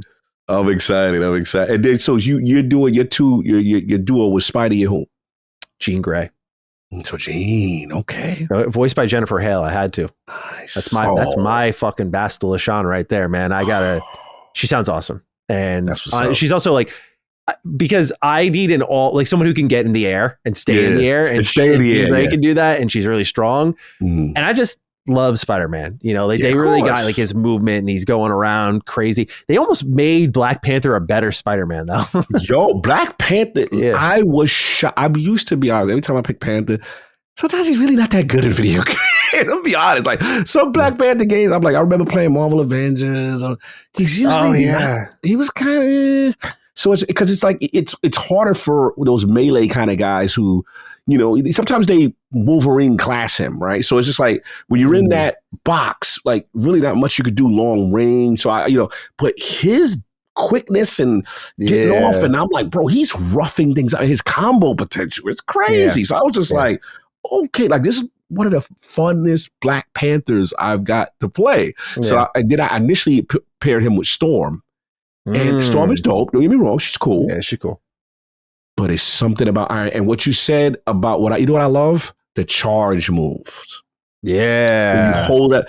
When I pick, this is when I kind of betrayed Storm because I was trying to do the husband and wife because, narratively they were, together for a little bit. So I was like, all right, we kick Panther, but let me pick Iron Man. This man's headcanoning a beat him up. I love it. Yeah, I'll be doing it. I'll be in my bag. Do my own little storyline. So then, but bro, he's got this charged electric ball. It'll stay stagnant on the stage. And if enemies walk into it, they kind of get shocked. So the combo and I'll switch that. All right, Panther, come in. And then I have Iron Man in the end. Bro, I'm having so much fun. Yeah. I was like, this is my joy. So Oh, shout out. Play Anywhere. Beautiful. Oh, put this thing on the rug. Oh my God. There we go. Transfer back. This is the perfect portable game. Yeah. Perfect. I beat it on my Steam Deck. Yeah, it feels great. Nice. Yeah, it feels good. So that was it. And then the last game, obviously, it'll be quick, is got the homies together for Demio Battle. Oh, so the plans went to fruition, right? You put out your warning shot and they put out my warning shot. I got 4 groups. Yeah. Right. So group 1, shout out to my man Lord Petey. You know what I'm saying? Shout out to my man Lord Valakon. I got the OGs, the fam, you know what I'm saying? The Lords, you know what I'm saying? And then Kaibatsu. And that's where I'm running my Paladin, right? So my Paladin right now is sick, bro. Like I got this card now. Like one thing that I do is I'm all about basically removing status effects. And I got this aura of purification and vitality. So every turn, if you're within 3 character turns of me, you get +2 health. You get +2 health. So I'm keeping the party alive. Then I got this other thing, this touch of thing. I get there and I click cure elements and stuff. But he's strong. So I got my DPS. I built into it. They got these levels. I built this thing called a Constitution build. And basically, I'm doing everything I can to keep a high health bar and then get health back. So I'm the tank, but also heal in a way. I don't do the most DPS like the fighter, but I'm good. So that's my joint right there. So yeah, we got super far. The game gets crazy, regenerating enemies, all type of craziness. Loving it. And then shout out to my man Iron Rook who hit the call. We're gonna get him going on. He's gonna be a fighter. Shout out to my man Astro Parrot who reviewed the call. You know what I'm saying? Jimmy, I'm looking for you. You got to get that. I haven't heard from you now, Jimmy. I'm putting you on notice. You better get in and get down because I won't hear nothing about. He mad at me because I ain't played Battlefield with him yet, bro. It's too many games. Sorry, but you got to get down with this Demio Battle Mark because I'm running 4-player squads, and what I like is the save system. It keeps all the data of who you played with, and we can do it. So loving all that. So yeah, that's what I've been. That's my comfort food game. That is like, there we go, with the home, and it's so much fun. So yeah, that's been pretty much it. What about you? You got some major things accomplished? Yeah, dude, I feel like 50 pounds lighter this week. I'll tell you what, man. You feel good? The emotional weight off my shoulders because I finished this ahead of time. I remember telling you my projections was like second week of December. Finishing it pre-December was not anticipated, but Kingdom Come Deliverance 2 is done. Nice. As much of the side content as I could find. There's not an icon left on the map. Did the main story. Took me over 100 hours. My clock on Steam says 106, which I don't know. Based on other people's playthroughs, I might have maybe like missed something somewhere because I think people have had longer playthroughs than me. But I kind of view it as a win because I'm like, okay, I feel very fulfilled, and also like it gives me the window to maybe come back like for a hardcore more hardcore mode playthrough at some point. But oh man, where do I start, dude? I mean, this is a spectacular game. Genre defining, in my opinion. Like, I think when you look at genre leaders who have moved the bar, there are obvious games we point at. Skyrim, then I'd say The Witcher 3. Cyberpunk kind of did that, but we got to be honest about, as you said earlier in the show, the launch state. Yeah. I think it is a worthy follow-up to The Witcher 3, and it's the game I prefer of the two. But to be fair, really, you could give it to Baldur's Gate 3, but I'm talking like open world RPGs right now, right? And I think Warhorse is the one that follows up Witcher 3 with Kingdom Come Deliverance 2. I think as someone who did enjoy the first game and liked a lot of its elements, this is incredible in so many ways. So much so that I wrote and recorded a 40-minute review on this game. So I will try to keep it more concise than that here. So I think the first thing I'll say is the main story really delivered. Like, I feel I understand the vision now. I was a little bit at odds with how they ended the first game, and I think that's fair to say, but once you see how this second game wraps up and kind of where they're going, like, I'm like, oh shit, they had a vision, and I see what this trilogy can do, and I am here for it. This second game felt far more conclusive, which is why I feel a lot better about that main story. Questions asked and answered, closure on a lot of big loops that were open from the first game, and just a beautiful send-off. The Hill. Yeah, beautiful moment. Like, just it's really stuck with me. It's lived with me. So there's that. The story's just delivered. Hans Capon. I'm selfish with this man. I could not get more Hans Capon if I tried. I really couldn't. I think this guy is Luke Dale's portrayal of him is so good. He's so funny, but he's so charming. Yes. Just incredible. But Hans Capon, just probably my favorite character in the series. Zizka, though, man. Zizka. What a capable leader. I mean, it's that mixture of old and new that makes this work. Like, Henry has solidified himself in my head as like, we're looking at like the next Geralt. We're looking at the next Commander Shepard. Like, we're looking at that kind of protagonist here who is just going to be referenced for decades and decades when this is all done. Like, he's on that trajectory. But then like Catherine, awesome character too. Strong. Very like emotional character in a logical, believable way, but also very capable. Dry Devil, hilarious. Dry Devil's hilarious. Love him. So the characters are amazing. The story is amazing. The level of effort just in everything from side content to mainline content, it just felt so consistent. It just didn't feel like this is your side content. Right. And this is your main content. It was like, you don't feel much of a drop off. Yeah, there wasn't. It just wasn't there. The only place you kind of felt it is maybe the activities.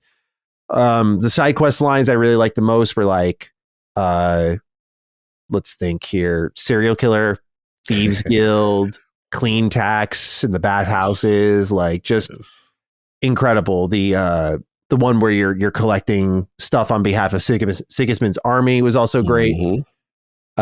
Just no drop-offs exist. It's just only upwards. And I think my only real critique was the combat. You're there for the adventure, so it's not really something I levy a ton of criticism their way over in my video talking about it. But it definitely is something that I think is worth talking about, because Kingdom Come Deliverance has a problem where like they have all these great systems like combos and like parries and feints and all this shit, blocking and what direction you want to attack in. And it's like, well, you got the Master Strike. Yeah. And some of these combos are straight up easy mode where you just break enemies' defense by just mashing the right trigger. And so it defeats itself, where it's not a problem. It just could be a lot more like, oh man, every fight's tense and feels fair. And I think all they need to do is just, at this point in the series, just make all these moves, really as good as the Master Strike. And the problem is solved, because now you have all these tools that can be like used in different ways. But I just really, really, really loved the game. Like every hour I put into it, I loved it more. The story ramp up is really good. Basically everything from the Italian job on is like kick ass.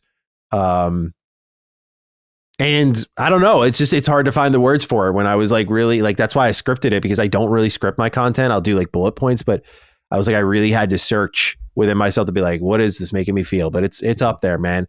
I don't think it surpasses Expedition for me on my overall game of the year list. Like, it's definitely my number 2, just because Expedition's like message and what it carried with me, just, that's something I think I carry on a different level. But like Warhorse, I mean, what I'll conclude with this is this, and I know people who listen to me constantly probably are going to be tired of hearing me say this by the end of the month, but like, Bethesda Game Studios really has let me down, and so have my other Bethesda-like experiences. Like, I really liked Tainted Grail, Fall of Avalon, but the first act was awesome. The second act and third act just aren't very good. I know they're patching it, so I want to try that out. But Avowed kind of let me down. Outer Worlds 2 made me feel like I wasn't crazy. I was like, this is what I'm talking about. And Kingdom Come Deliverance 2, I mean, Warhorse has been open about it, but I mean, it's very much inspired by Oblivion by Skyrim. But it's as if, I hate to be that guy and say it like this, but it is as if the things I wanted Bethesda to evolve with happened somewhere else. And that's what I got here. So when I was doing the Thieves Guild quest line and I was like memorizing NPC patterns, I stole someone's keys. They realize the keys are gone. They go back to their shop and I'm crawling around the shop and they're like, what are you doing here? And they report me to the guard for trespassing. I'm like, that's fucking crazy. Like, the stealth in this game is straight up an immersive sim. It's unbelievable. These are the things I've looked for. And I think when I laid down the controller after finishing this, it was like an emotional acceptance of like, emotional as in not like I was getting emotional, but it was that mental acceptance, I should say, of these are my guys now. These are my gals now. This is the team that's making the very particular type of experience I look for in role-playing games. I got you. And not that Bethesda can't do that or they can't reclaim that, but it's kind of like, look in other directions, bro. Like, that's it. Like, until they get their act together, like this is what you've been looking for. And it kind of felt like a chapter closed with that. I was like, yeah, there's a new one on the rise, or is already risen, if you will. Yeah. And inspired by them. And then, and it's exciting. Like because they get it. Like the progressing by doing things. Like, bro, I had this side quest where I was over my carry limit and my strength went up. Yes. And I was in turn able to carry everything at normal speed now. And I was like, that's amazing. That's what I'm feeling. I was like, that attention to detail. I love that. Excited when those perks come up. And especially the progression and like reaching that God mode that I love in these games. Like that, reaching the peak of that power curve feels so good, because anything that was a challenge at one point is now trivialized. And that felt good in Bethesda games because it's like I'm good at everything now. And I love that feeling. What Kingdom Come Deliverance 2 does so well is it's so much about the grind after those first 30, 40 hours that you get deep into the game. And you're like, oh, originally it used to be like one warrior versus like 5 bandits. And you're like, oh shit. Now it's like, all right, you want some? Let's go. What's up? Yeah. So just that overcoming the struggle is what the whole thing is about. But it takes that Bethesda Game Studios design philosophy from those old games that are some of my favorites of all time and just puts them here with like really great presentation, really well fleshed out and realized mechanics, including the combat even though I have my critiques of it, just it's good combat still. It's all there, man. Like they have the vision. And so whatever they do next, I'll just say this, lesson learned to not, I know I was working a lot of this and reviewing a lot of shit, but they are never getting put off again. I tried to tell you, bro. It is, man, just a great game. Felt like it was made right for me. And so I'm just very happy for them because they really delivered, but also like, I know there's rumors of them doing like a Viking game. That sounds amazing. I put up my vote for them to do a Lord of the Rings game. That would be sick. I think that would be a great fit for them. But whatever it is, they could write something on a napkin and be like, that's our next game. I'd be like, I'm there. So excellent video game. Highly recommended. I saw it on sale for $25. I was like, that's stupid, bro. That's like insane. That's so stupid. Go buy that shit. Bro, perfect combination of extremely high level RPG with the most in-depth mechanics married with great graphical fidelity, immersive sim, and emotional storytelling. You know what I'm saying? Like there was, I don't want to spoil, but when you infiltrate a certain camp and you confront a situation, and I put the control, it was powerful, the conversation I had with an individual, and I was just, you know what I'm talking about. You know what I'm saying? It's optional, right? Yeah, it's optional. But I'm just like, what? That's the other thing. I'm like, are you serious? That's my favorite moment in the game. And I'm like, that's my favorite moment. Yeah. I said, this game is gangster with it. And the way they handled that. And then obviously, without spoiling prior to that, I'll just say a hunger situation where things were getting real. And it took me to, okay, this is how war is. Yeah. You know what I'm saying? Like, yo, this is what people They capture that passage of time so perfectly. How much soup you had when you shutting that down? Was so funny, bro. I was like, and the fact that it made it more real because the RPG mechanics of hunger being a factor in the game, just added to it. It was just, it was man, magical. I agree with you. I still have Expedition 33 is but like in a world where Expedition 33 didn't exist this year, and I will still give it. From an RPG standpoint, oh my god, RPG. No one seeing them right now. No. Like, they are the class. There's no sorry, interrupt you, but I just had to get to because I'm so happy for him. I'm like, he did it. I can talk to him fully. My god, I love that game. Yeah, I do too, and it was a really good feeling when it was done because I was done ahead of time. I didn't rush it, and I just enjoyed every moment of it. Pardon me, and it was like, okay, I have like 2 full months to just play whatever now. And none of them are going to be long-winded RPGs. Outside of, I think Deus Ex is an RPG. So I'm going to make an exception for that one. But KCD 2, you get a 200-hour game break. You now need to do palate cleansing stuff. You have earned your stripes. You're good, man. That's what between that one and 100 line, I'm a little beaten down this year from like very long endurance tests. Yes. And I can handle these experiences, and I'm glad I know I can beat them in a timely manner. Because when I really buckled in on KCD, like I think the most of my hours came in this last month, and I could not stop, but I whizzed through that, man. I mean, but it is one of those games where I was putting like 5 hours a night in and just, you don't really make a dent. It's just a bottomless game, but it's very compelling where just every side quest is worth it. And you just kind of let the game take you where it wants you to go. Like, oh, this character over here has a quest. Let's just see what this leads me to. And does such a good job of like starting small and then just becoming like this huge big thing where you're like, how did this? I mean, that's the way to put the whole main story in a nutshell. Like you start off with getting like shit dumped on you, and that's like, that's like the best line of the game. He's like, shit, fucking shit. Yeah. Shout out to them. But then just leading that into where the game ends. To where they go. It's just dude, it is such a journey. Shout out to Luke Dale, shout out to Hands Cape on and Henry. Also, I shout out to Let Us Fam Cape. I mean, they are correct. the vocal performances. You could, I mean, for either of them, they did deserve a nom. I feel at least one of them, especially Hans Capone. If you ain't gonna put Henry, you got to put Hans. Yeah, Capone. like He was I would give it to Tom McKay. It's like, dude, this guy carries it 100+ hours of dialogue in a RPG, and it's not just that. Like, there's full mocap scenes. Like, he was deeply involved with the project. Like, they were there introducing the gameplay as a duo. Like.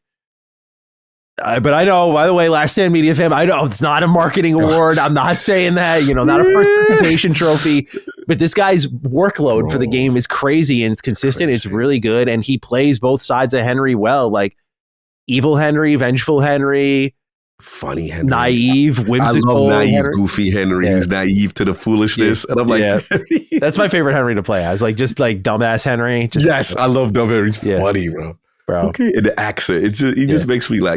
He's just the happy-go-lucky, just hilarious sometimes person. I just get a kick out of him as a character, but it's so interesting because when he's what I wanted to feel with Ichiban. He's such a goof, but then when he tightens up and gets serious, but I can take Henry seriously, and I'm like, whoa. But there's something with Ichiban where I just can't. I feel you. Ichiban is over the top, happy-go-lucky, and Henry is the right balance because Henry got a good turn-up. When he's like, "Oh, you deceive me," he will. It's up. Yeah, you know what I'm saying? I'm like, okay, I that's fair. The other thing with Henry that I love is the stories about revenge. Obviously, and this is dictated, by the way. There's not a Last of Us moment. Like, I've seen some people tweet at me. They're like, "It's like the Last of Us Part 2." I'm like, bro, that's like I'm not even finished my sentence. That's just such a bad self-admittance of like how you digest media, because the first hour of the game starts the revenge tale. It didn't just become this over the sequel. It's like, it's been this. And what I love is, as a role-playing game, you decide if it's a revenge story. Like, is Henry is vengeful when he comes face to face with things? Like, how does he behave? Yeah. And the game responds to it really well. Again, that moment at the end that I keep thinking about, where I'm just like, wow, like, what a beautiful way to account for your journey and sort of have that point of reflection.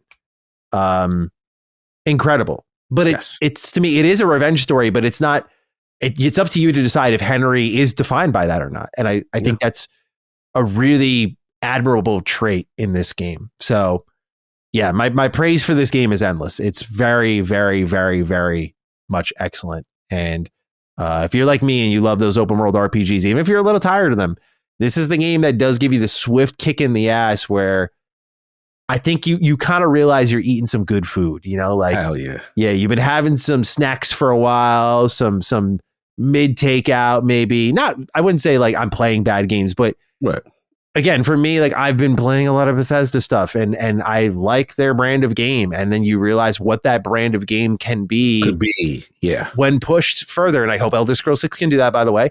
But when that is pushed, what that is like, and you're like, damn, bro, what a wake up call. Yeah, this is where the genre can go. Shout out to Warhorse. They've got that right now. Yeah. So with that, I moved on, beat Marvel Cosmic Invasion, and then I was like, what's next for me?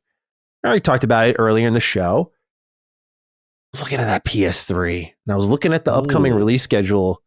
I was thinking to myself, you know what? Time to use my newfound free time in a powerful way. I'm going to play Prince of Persia: Sands of Time. The first, it's so funny. Gene just texted me how boring Shattered Space is. He just played that for the first time now. He texted me the other day. He's like, "You want to know how depressed I am?" And I was like, "Sure, hit me with it." And he was like, "I'm playing Starfield," because he said it's kind of like I guess I don't want to put his business out there, but it was. But he just hit me now as we were talking about Bethesda game studios. He just went. He said, "Holy shit, Shattered Space is so boring. Oh my god." That is so random. He just hit you now with that. That's hilarious. You gotta ask him if he played it for the first time. Oh my god. I decided with my newfound free time, I was like, I could go into something. I was like, let me play this Prince of Persia: Sands of Time. This is the first entry that Ubisoft handled as part of the reboot of the franchise back then on the PlayStation 2. And I just wanted to reconnect with, again, I remember thinking Prince of Persia was really cool as a kid. But obviously, like, Prince of Persia walked so Assassin's Creed could run. So I want to see where it went. Obviously, I'm a huge Yuri Lowenthal fan. He is my favorite actor in gaming. and that is who voices the prince in this game. So I just want to reconnect with all these elements. And I went, how long to beat.com. Yeah, I love that. Nice little 8-hour journey here, Cog. So I decided let's get this one started. So I played 3 hours the other night, and because I wanted to identify, like, this is what I do for Retro Rebound when I'm not bogged down by 100+ hour video games. Is like I do my research and development. I'm like, okay, let's see what. Yeah, let's see what they were cooking back then in the early 2000s, and then we can size this up later, right? With some retrospectives and kind of comparing the new with the old, and that's always fun to do. And so, these old Ubisoft games did have a level of confidence and aura to them, uniqueness to them that's just kind of missing in their games now. It's fair to say, I think, that a lot of Ubisoft games, even if they're kind of like I describe with Bethesda games, like, oh, this is my brand of video game, I enjoy this brand of video game, that they are a little cookie cutter, or a lot of cookie cutter, depending on who you ask. But back then, their games were kind of innovative and pushing the boundaries, and like the camera changing when you're like running along the wall, like the cinematic view in this game, the combat, the music, the performances, the cutscenes, hell, even the physics, bro. You'll like walk along the wall, and you'll like see, like, you'll hit this cloth hanging from a window, and it'll like drag alongside the prince. There's some impressive stuff going on here, man. And so I think the game has aged well in a lot of ways. The combat's a little I think they could do better with that. It's a lot of, vault over your opponent, hit them in the back. I do like the whole executing them with the dagger mechanic. For those who don't remember, you're fighting a bunch of people who have been like transformed into sand monsters because the sands of time have been unleashed. And so when you defeat them, they're kind of like glowing this golden color, and you have to press triangle and like stab them with your sands of time dagger, and that like absorbs them into the dagger and dissolves them. Otherwise they'll keep getting up and keep fighting you.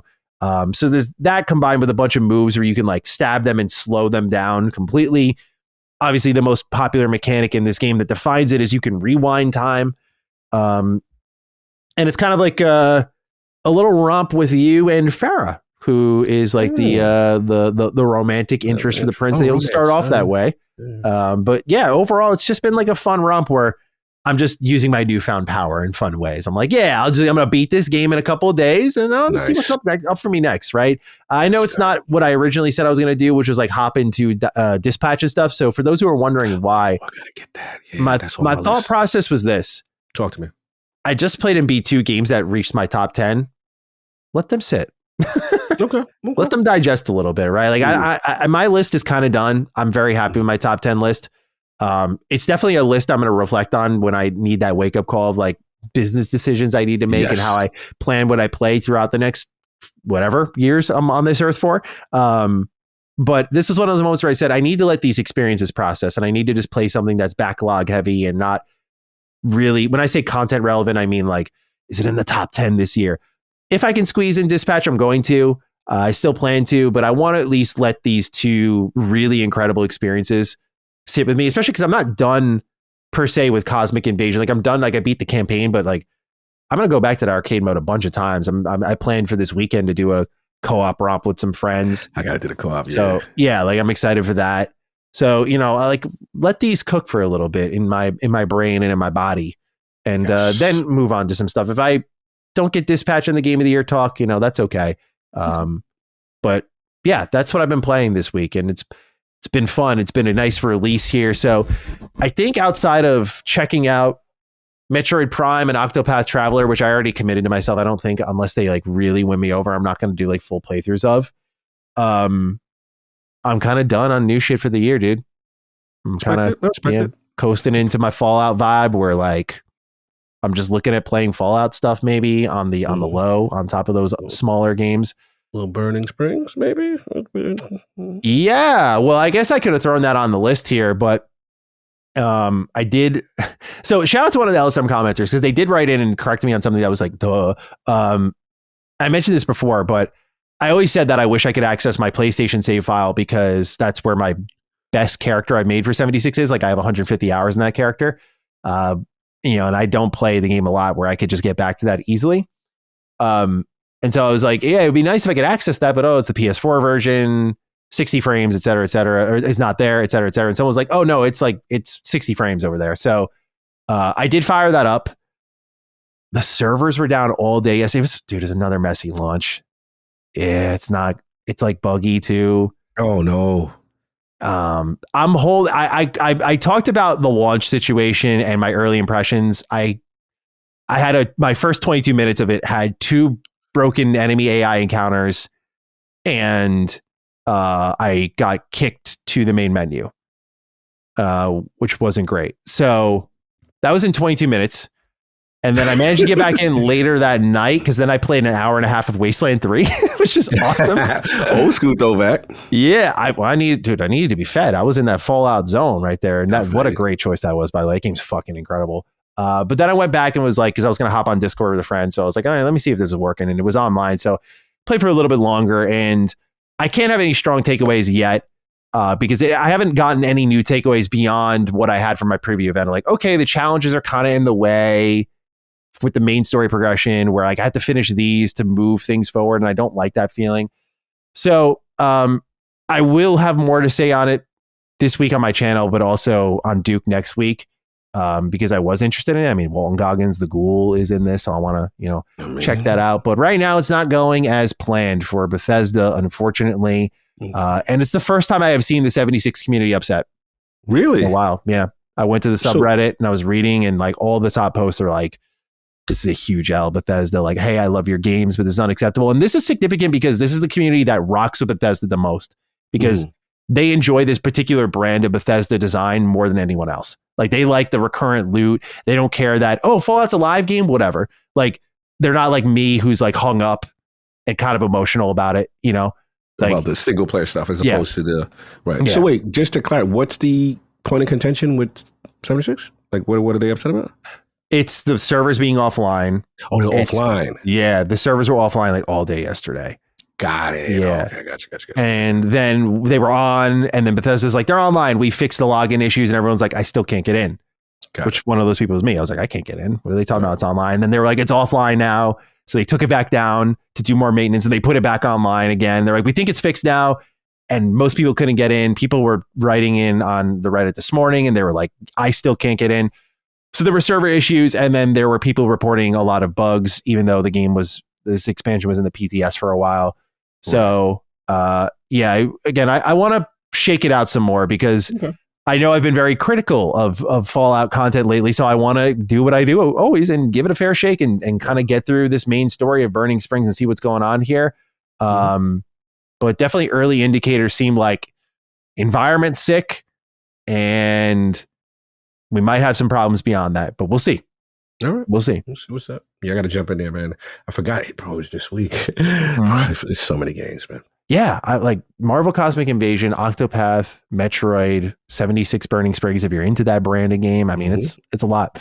It's a lot to close out the year. And dude, next week is the new remember that Terminator game? That's outdated. I mean, yeah, Terminator, we gotta be there. Oh yeah, I just finished watching my director James Cameron just did a documentary on Vanity Fair talking about all his movies, and he talked about Terminator 1, Terminator 2, and all this behind stuff I never knew. I'll send you the link. I wait, because he's rarely outside, that guy. And he talked about every movie, Titanic, Avatars, everything. And I'm like, yo, it's a great YouTube video. Must watch. So when I saw that, Terminator No Fate, oh yeah. My eyes been on that little pixel art joint. It's getting delayed. Longest. Yeah. Hell yeah, me too. All right. Well, that's what we're playing this week, ladies and gentlemen. Cog, let's wrap this up talking about some quick Xbox news before we get on out of here. We're looking at Xbox's 2026, and no doubt, as people would expect for Defining Duke, we will have a full episode dedicated to looking ahead at Xbox. So look forward to that releasing during our holiday break. What we're going to look at here, though, are 2 rumors that have popped up. One for Forza Horizon 6 and the other for Clockwork Revolution. What's going on here? So let's open up with this one here first, which is about Forza Horizon 6. This comes from Nate the Hate, which again is proven to be a very reliable insider, take it to bank kind of information.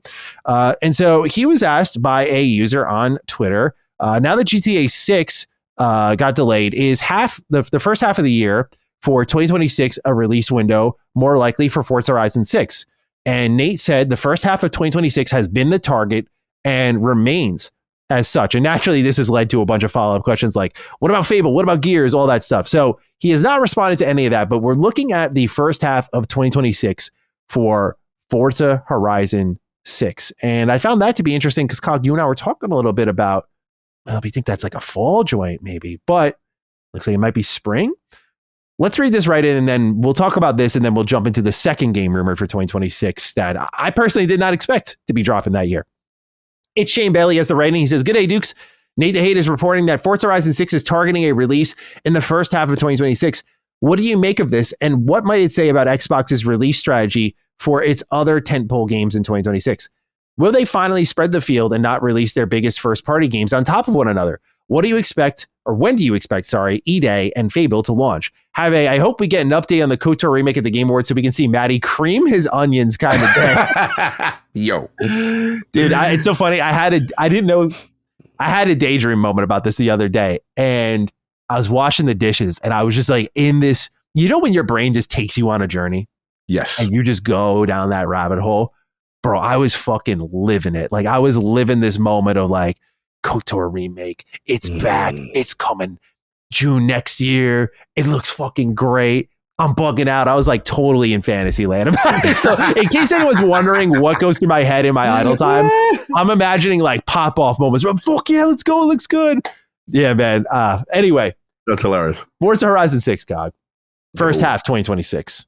Listen, this is the best possible news for them because, bro, like, let's be clear. Forza Horizon is the de facto Xbox first party IP. Like, that is their number one IP right now. All their game, that game, what Forza Horizon 5 showed me, because I was still surprised at the success on PlayStation when it came out so late. So I'm like, damn, there is a yearning that. I guess I was surprised only because the ILP they called me like, oh, there's no surprise, guy. I knew it was going to do well. But I guess I looked at it like, yes, it's different from Gran Turismo, but I'm like, Gran Turismo has this huge base, and I'm like, oh, it's an older game. It may kind of do what Gears did. Like, people are like, okay. But it showed me the appeal of casual racing. And I'm like, wow. And of course, we know the job that Playground does. So I'm like, okay, to get a Forza Horizon 6 in Japan in the first half of the year, away from a GTA 6, their number one game, huge deal. That should do well for them, right? So, and I'm assuming it will be eventually a stagger release. As far as on PlayStation 5, I'm curious when that will happen. But from a standpoint of like how much bandwidth does Playground have? They probably were just already working on this, and they're not ready. Because I feel like a lot of these exclusives are just circumstantial. Like, the studios are not just ready, equipped to do the PlayStation port simultaneously, like how Indiana Jones came later or whatever. Yeah. So I think that's more of what's going on, and maybe next generation it'll be more streamlined. But anyway, huge deal.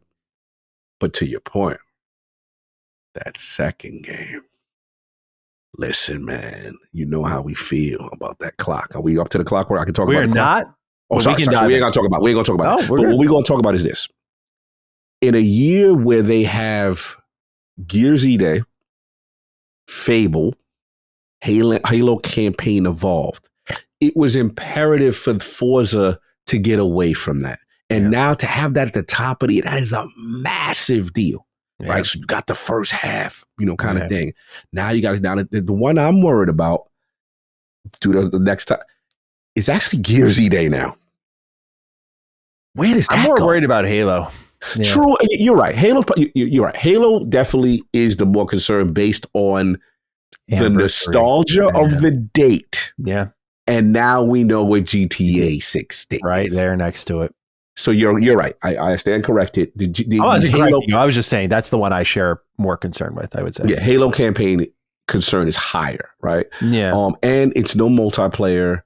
Yeah, they're going to do a couple missions, but you would think they want that close. But you're going to have to move that bad boy, bro. Yeah. There's one game, though, that we haven't talked about. And I'm very concerned. What the hell is going on with State of Decay 3? Yeah, we kind of thought that would be this year, but it's like, is there room for you now? Right. And you don't want to do too much. We're getting to the point where all the tentpole, it's just too many tentpoles. Shout out to Shane Bailey. I do hear, I'll give them credit. I don't think they shotgun blast as much. Like, I thought this year they did a better job, minus Keeper.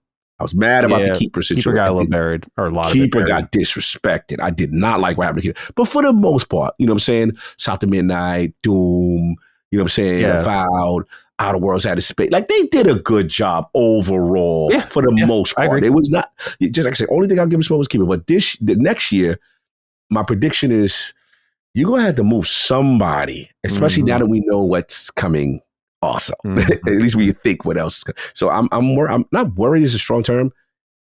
I just feel like State of Decay, or I wouldn't be surprised if State of Decay or Gears get a 2027. It's just, you get into the point, just got something's got to slip. Bro, we're not even talking about third-party publishing deals. Like, we're not even talking about all other the smaller games. I saw Replace put a tweet out like, hey, we're coming out like outside. They're doing cryptic tweet. Like, bro, they get to the point where they are the biggest push. They got so many games. So, yeah, and I'm curious about what you felt about Forza. We'll get into the next one. I'm dying to talk about the next one. But Forza at the top, where you at with that? I think it's a really good window for it, because it does create a more interesting situation where we both kind of thought like, oh, this is going to be in the fall as well. Like, this is a big title for them, but we're starting to see it spring, like second quarter is a place you can make some big drops. Obviously we saw with like Oblivion Remastered, that's a great example. So I imagine that spring area is where you'll see this game. It kind of takes it out of the summer showcase conversation too. Remember, we were talking about that Fable Forza double feature. You love that. I think it's a great idea. You almost see the car driving through and you shook it. Oh, you mean I thought you meant I loved my own idea on that. I was like, yeah, I kind of thought it was fun after last year's showcase to do it again. But yeah, I mean, look, man. Look, Forza Bros, you're going to have your moment at the top of this coming year, right? Like, I'm speculating, but I'm imagining that you will have Forza Horizon 6 in the developer direct, and Playground Games will get a nice cozy seat there. Xbox will hold Fable until the summer showcase. They'll do a big blowout then. So Forza Bros get to have their moment earlier in the year. I think this is the beauty of developer direct. We all win. You get your racing game on the big stage. I don't got to deal with it on the bigger stage. There you go. That's all you care about. I never see someone so disgusted at a Forza reveal. Everybody's popping up. Oh my God, look how real this Maddie's like. The only time I was legit disrespectful for it, it's funny. I think it was Horizon 5, like where I was like, I went and pissed during the reveal. I was live streaming my reaction. I was like, I'm out. I'll be right back, guys. Gaff rule break. Shout out to Playground. But no, I mean, I think it's a great window. It's definitely going to be a huge game because of the Japan setting, and obviously Forza Horizon 5 carryover. I guess outside of that, though, the best thing, when I expect like E-Day and Fable to launch, something's slipping, clearly. Yeah. I just really hope it's not Fable, because like I'm being patient with Fable, but I am one day delay away from being like, all right, concerned. What's happening now? Like, this isn't looking good, guys. Like, the extended points of silence and whatnot. So I'm hoping Fable isn't that. E-Day, I think, would be my most logical choice to slip, only because we had that conversation at one point. I think it was because of Tom Warren, who was saying like Gears might come. Did he say it was this year? Maybe even? Yeah, something like that. So maybe that arrives sooner than we expect. We're like, suddenly that's like a see in March moment. I mean, I don't know if that's possible, but top of 2026. Top of 2026. So then, I mean, Halo slipping, can it do that? I don't know. I almost feel like you're forced to come out. Yeah. You're forced. Well, based on your impressions too, I'm like, maybe the delay would do that some good. I mean, the thing I'm hoping for here, this is Maddie in his idealistic world. Audience listening, please let me dream here. There's so much content coming out. We're not going to be short on money. If a game needs to get delayed, like a Halo, to be a little bit better, that's okay. Dude, I'm not sitting here. I've gotten 4 Halo remasters. I can wait a little bit longer for them to remaster it for like a 5th time. We're good. Okay for the devs to take their time and make the breath pop. Yeah. In this case, yes, it makes sense. It makes sense. I respect this. I do what if you. I'm sorry if you. Oh, go ahead. Finish. The thing I will say is this. Last thing about Forza, but then we move on to what I consider. Look, y'all know I'm Black Rock all day when it comes to Xbox Game Studios. I will say this: if Playground pulls this off and drops a Forza Horizon 6, which for the most part has a strong chance to be a very, based on track record, right? a strong in Japan, a strong chance to be a very game of the year type contender thing, right? If they pull out a solid Fable game, right? Let's say 85 is a lot, but let's just say 83, 85. Bro, Obsidian, don't get mad. I will have to reevaluate and say that they are the Xbox number one game studio. You pull off Forza Horizon 6. Remember, Obsidian did 3 this year, right? Yeah. You know what I'm saying? Now, granted is not a full release, but Grounded 2, but you know what I'm saying? You drop a Forza Horizon 6 that has the strongest ability to go, high rated. You drop and the key is Fable, though, because there's a lot of questions. People still want to see moment-to-moment gameplay. There's a lot of pressure, right? If you pull Fable off, I won't fight you if you got your chest out and say, I am the champion, Cog. I play ground games. I will get that to him. So a lot of pressure on you because, you got to come behind the Black Rock. We ran 2025 on you. But if you pull that, I will admit I got to look at you different with a different kind of air. Playground air to swing and moving from side to side. The little boy on the swing. I was in a little joint. So yeah, that's where I'm at. What do you feel? You feel like if they pull that, that's who would you be number one is the studio for you? I think still Obsidian. 3 games in 1 year is tough to top, even if I wasn't like a huge fan of one of them. That's pretty good. I think the more surprising moment will be if Fable comes out and it is the Fable game we all hope for and we're waiting for. I want to have a lot of faith in them. It's just, again, as I've said before, they've kind of held back on showing the things that make Fable, which is why I've kind of been like, the combat looks pretty, but like they focus on the things that aren't Fable, at least to me. Gotcha. Okay. Outside of like booting a chicken at the end of the trailer, I was like, oh, okay, that right there. But like, where's the life sim stuff? Right. Where's the morality stuff? Where is all of that? So, if that does deliver, though, that will probably really shake me up because I have like no doubts in my mind about Horizon 6. Like, I just like that has to be a slam dunk. Like, that is a slam dunk. Famous last words, I guess. But like, I'm just like, how do you? There's just no fucking way. Like with the popularity and the resources, like this game should be a behemoth for more years than Forza Horizon 5 was, frankly. So I think it really comes down to Fable, but I don't know, just Obsidian's done what I've asked a lot of teams to do. They just keep delivering. They keep putting new content out. They're hitting all these different genres. Here's Grounded. Here's Pentiment. These are great games. Here's the Outer Worlds 2. Here's Avowed. It's a little different, here's Grounded 2. And so it's like, I value that a lot, even if it's AA style. I value output. Now, Kyle, as for the rest of 2026, right? We're already looking at a really stacked year. But then here comes this little wrinkle, thanks to a LinkedIn profile here. And remember, last we saw Clockwork Revolution, we got like 7 minutes. This was the trailer of the show this year. Like, here we have former In Exile writer, what is his name? Nathan Long, here we go, who lists Clockwork Revolution as a 2026 title. And now you add that into the fold. So you have E-Day, you have Call of Duty, you have Halo, Forza, Fable, Clockwork now. And I feel like you could throw State of Decay in there as just a long overdue, like it's cooked long enough where it has to come out type of project. Right. But ignoring that for a moment, where does Clockwork fit in? They keep saying coming when it's ready, 7-minute trailer feels pretty ready to me, but I mean, the ideas they have for that game are really ambitious. So, Cog, I'm curious as to your thoughts on this one. I know you were about to go in, so I want to let you pick up where your brain left off here. Clockwork in 2026. Can they fit all of this in a single year? Does it make sense to fit it all in a single year? This is the wild card, bro. I didn't see this coming. I mean, because last time we saw it, right, 7-minute trailer, and then it ended in due time was the end. It didn't say a year. It's like, I need more time. But to your point, you show a 7-minute trailer of a lot of moment-to-moment stuff. It wasn't, they didn't pull a Fable. They showed you stuff. So I'm like, okay. Man, and I see, Nathan Long on it. I'm looking at the LinkedIn, right? It's there. Bro, I mean, here's the thing. It's tough because my biggest fear is this.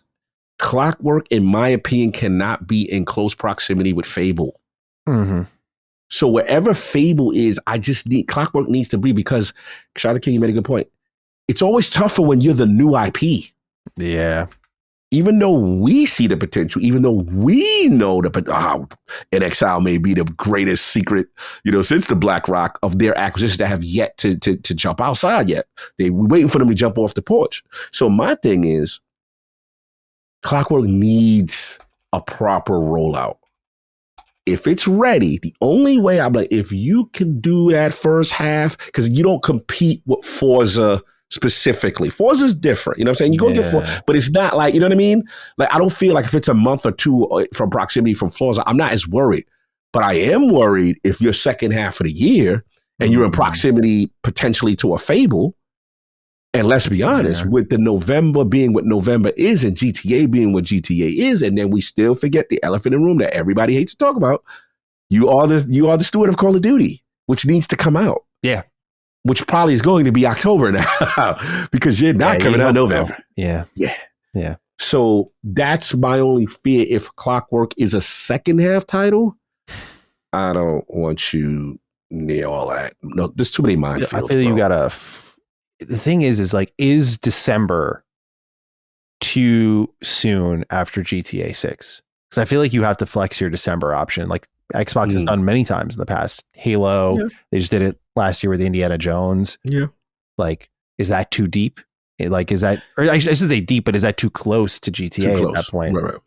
Because you figure November, you got to give GTA almost like a 2-month thing if they do the cadence of GTA. First of all, the weeks up to GTA, if whenever they launch a trailer, you're done on marketing. Yeah. There's nothing surviving that, right? Yeah. Then you launch. So was it November 18th? What was it, the date for them? Yeah, 18th. Something like that. Now, if they do the old cadence where they go, okay, and then multiplayer a month later, that's just... I do feel some companies, not saying Xbox, but some companies will benefit from everyone being so gun shy in that window to being like, hey, not everyone's playing GTA or gives a shit about this thing. Come play our thing. And the question is, are RPG fans going to be more attracted to like a Clockwork at that time? Like if that is a December game, I sincerely speaking, I know this is Maddie weird taste moment. I am more attracted to Clockwork than GTA 6. But we are the few. We are exactly. Yeah, that's my point. And they obviously want this. This has to be this deserves to be from what we're seeing, but this also I think has to be for an Exile, a breakout title, because let's be frank, Wasteland 3 was doing a lot of the things that Baldur's Gate 3 was doing, but it didn't have that breakout moment and that popularity. Now the masses have accepted it, where if Wasteland 3 came out like in 2024, people would be like, holy fuck, this is a Fallout game we always waited for, yada, yada, yada. Right. So I feel like Clockwork is really fighting to be like, we're here, pay attention. Like you're not looking at us as much as you should be. And it bothers me because In Exile is like one of our best RPG studios in the industry. But I feel like because of that, you need it in a place where it can get some oxygen. Summer would be ideal, I feel. That's what I would like, if it's possible. If there's any way, if you could first half this, if it's any way. Here's the other thing too. Like, I'm just sick of the narrative, which is not fair, but it is, people are saying it. Because I feel Indiana Jones broke the narrative, but because of the release date, I told people it's forgotten. Because it came out December, you don't get it in the game of the year. You don't get you know what I'm saying? Because now you're competing with the following year's entries and it's forgotten. So to me, it's like, I don't want any more Xbox titles coming after November, because we have the elephant in the room is the Game Awards is a huge inflection point in the industry. And if you get eyes on your game, you get extra sales, extra notoriety, and people who did not know, what's that got nominated? Really? Clockwork? Okay. You see what I'm saying? Yeah. That's what I want from Xbox. And I know business doesn't work like that. If the game has to come out, it comes out. I get it. You can't keep delaying stuff. At some point, the game does have to come out. And I understand that. It's just that I know the potential of that studio. Just like I knew when I played. I told you I betrayed Hellblade in a minute. I betrayed Hellblade 2 so fast for Indiana Jones. I said, that's it.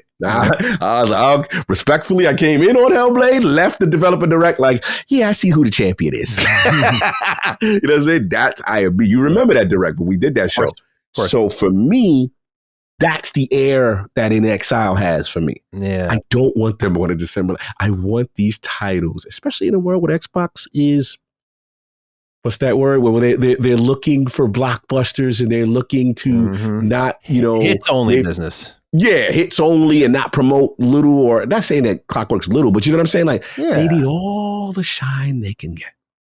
Please. Yeah, I feel summer would be really nice for this in my ideal world. If it's ready, then because I'm thinking a September and October slot have to be hogged by, if I'm throwing gears anywhere in the second half, I'm throwing gears in that 2-month window.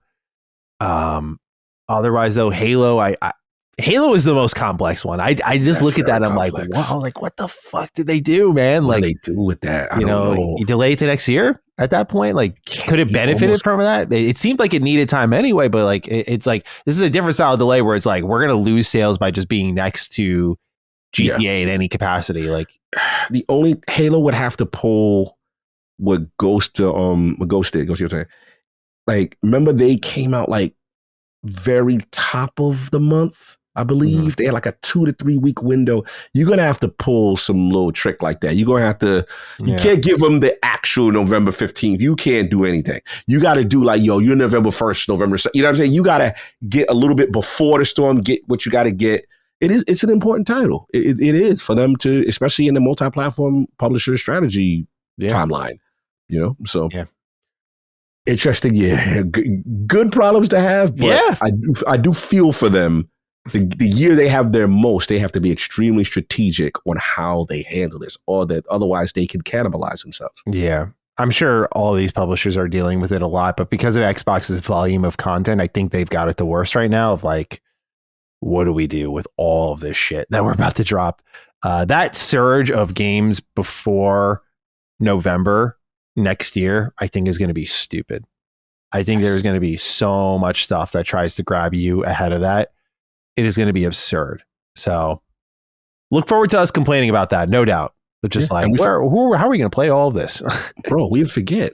Sony, they got Wolverine coming. Yeah. That's a big deal. Yeah. Wolverine is he punching on you outside. Marvel game. I know it's, Spider-Man. People like that when it. Yeah, what you think? I just want to know who's going to accept their fate and be like, it is like, I could see a world where Halo's just like, it is what it is, which no, just accept your fate and be like, we're just releasing 3 days from GTA 6. We have Game Pass, like how do they rationalize it? I mean, no multiplayer. I mean, I get it. It's a tough one. It's tough. I'm dying to know how they play it. Yeah. It's just the potential of like lost sales, like what could have been. So much lost sales. Yeah. You're not breathing. That's just me. Yeah. All right. Well, 2026 will be interesting nonetheless. We're already counting down to that developer direct and maybe even the Game Awards where we'll get some ideas of what Xbox is doing soon. But that'll be next week. Ladies and gentlemen, it's time for us to wrap this one up. We appreciate you dipping into some Defining Duke this week and joining us on a journey through video games. Cog, as always, it's been excellent doing this with you. Any thoughts before we start to wrap this thing up with our hashtag? Yeah, man, another fun show, a lot of fun developments, a lot of things going on. We end the year soon. But hashtag, what we thinking? Obviously that first half was a lot of talk on that first half. Where we going with that first half?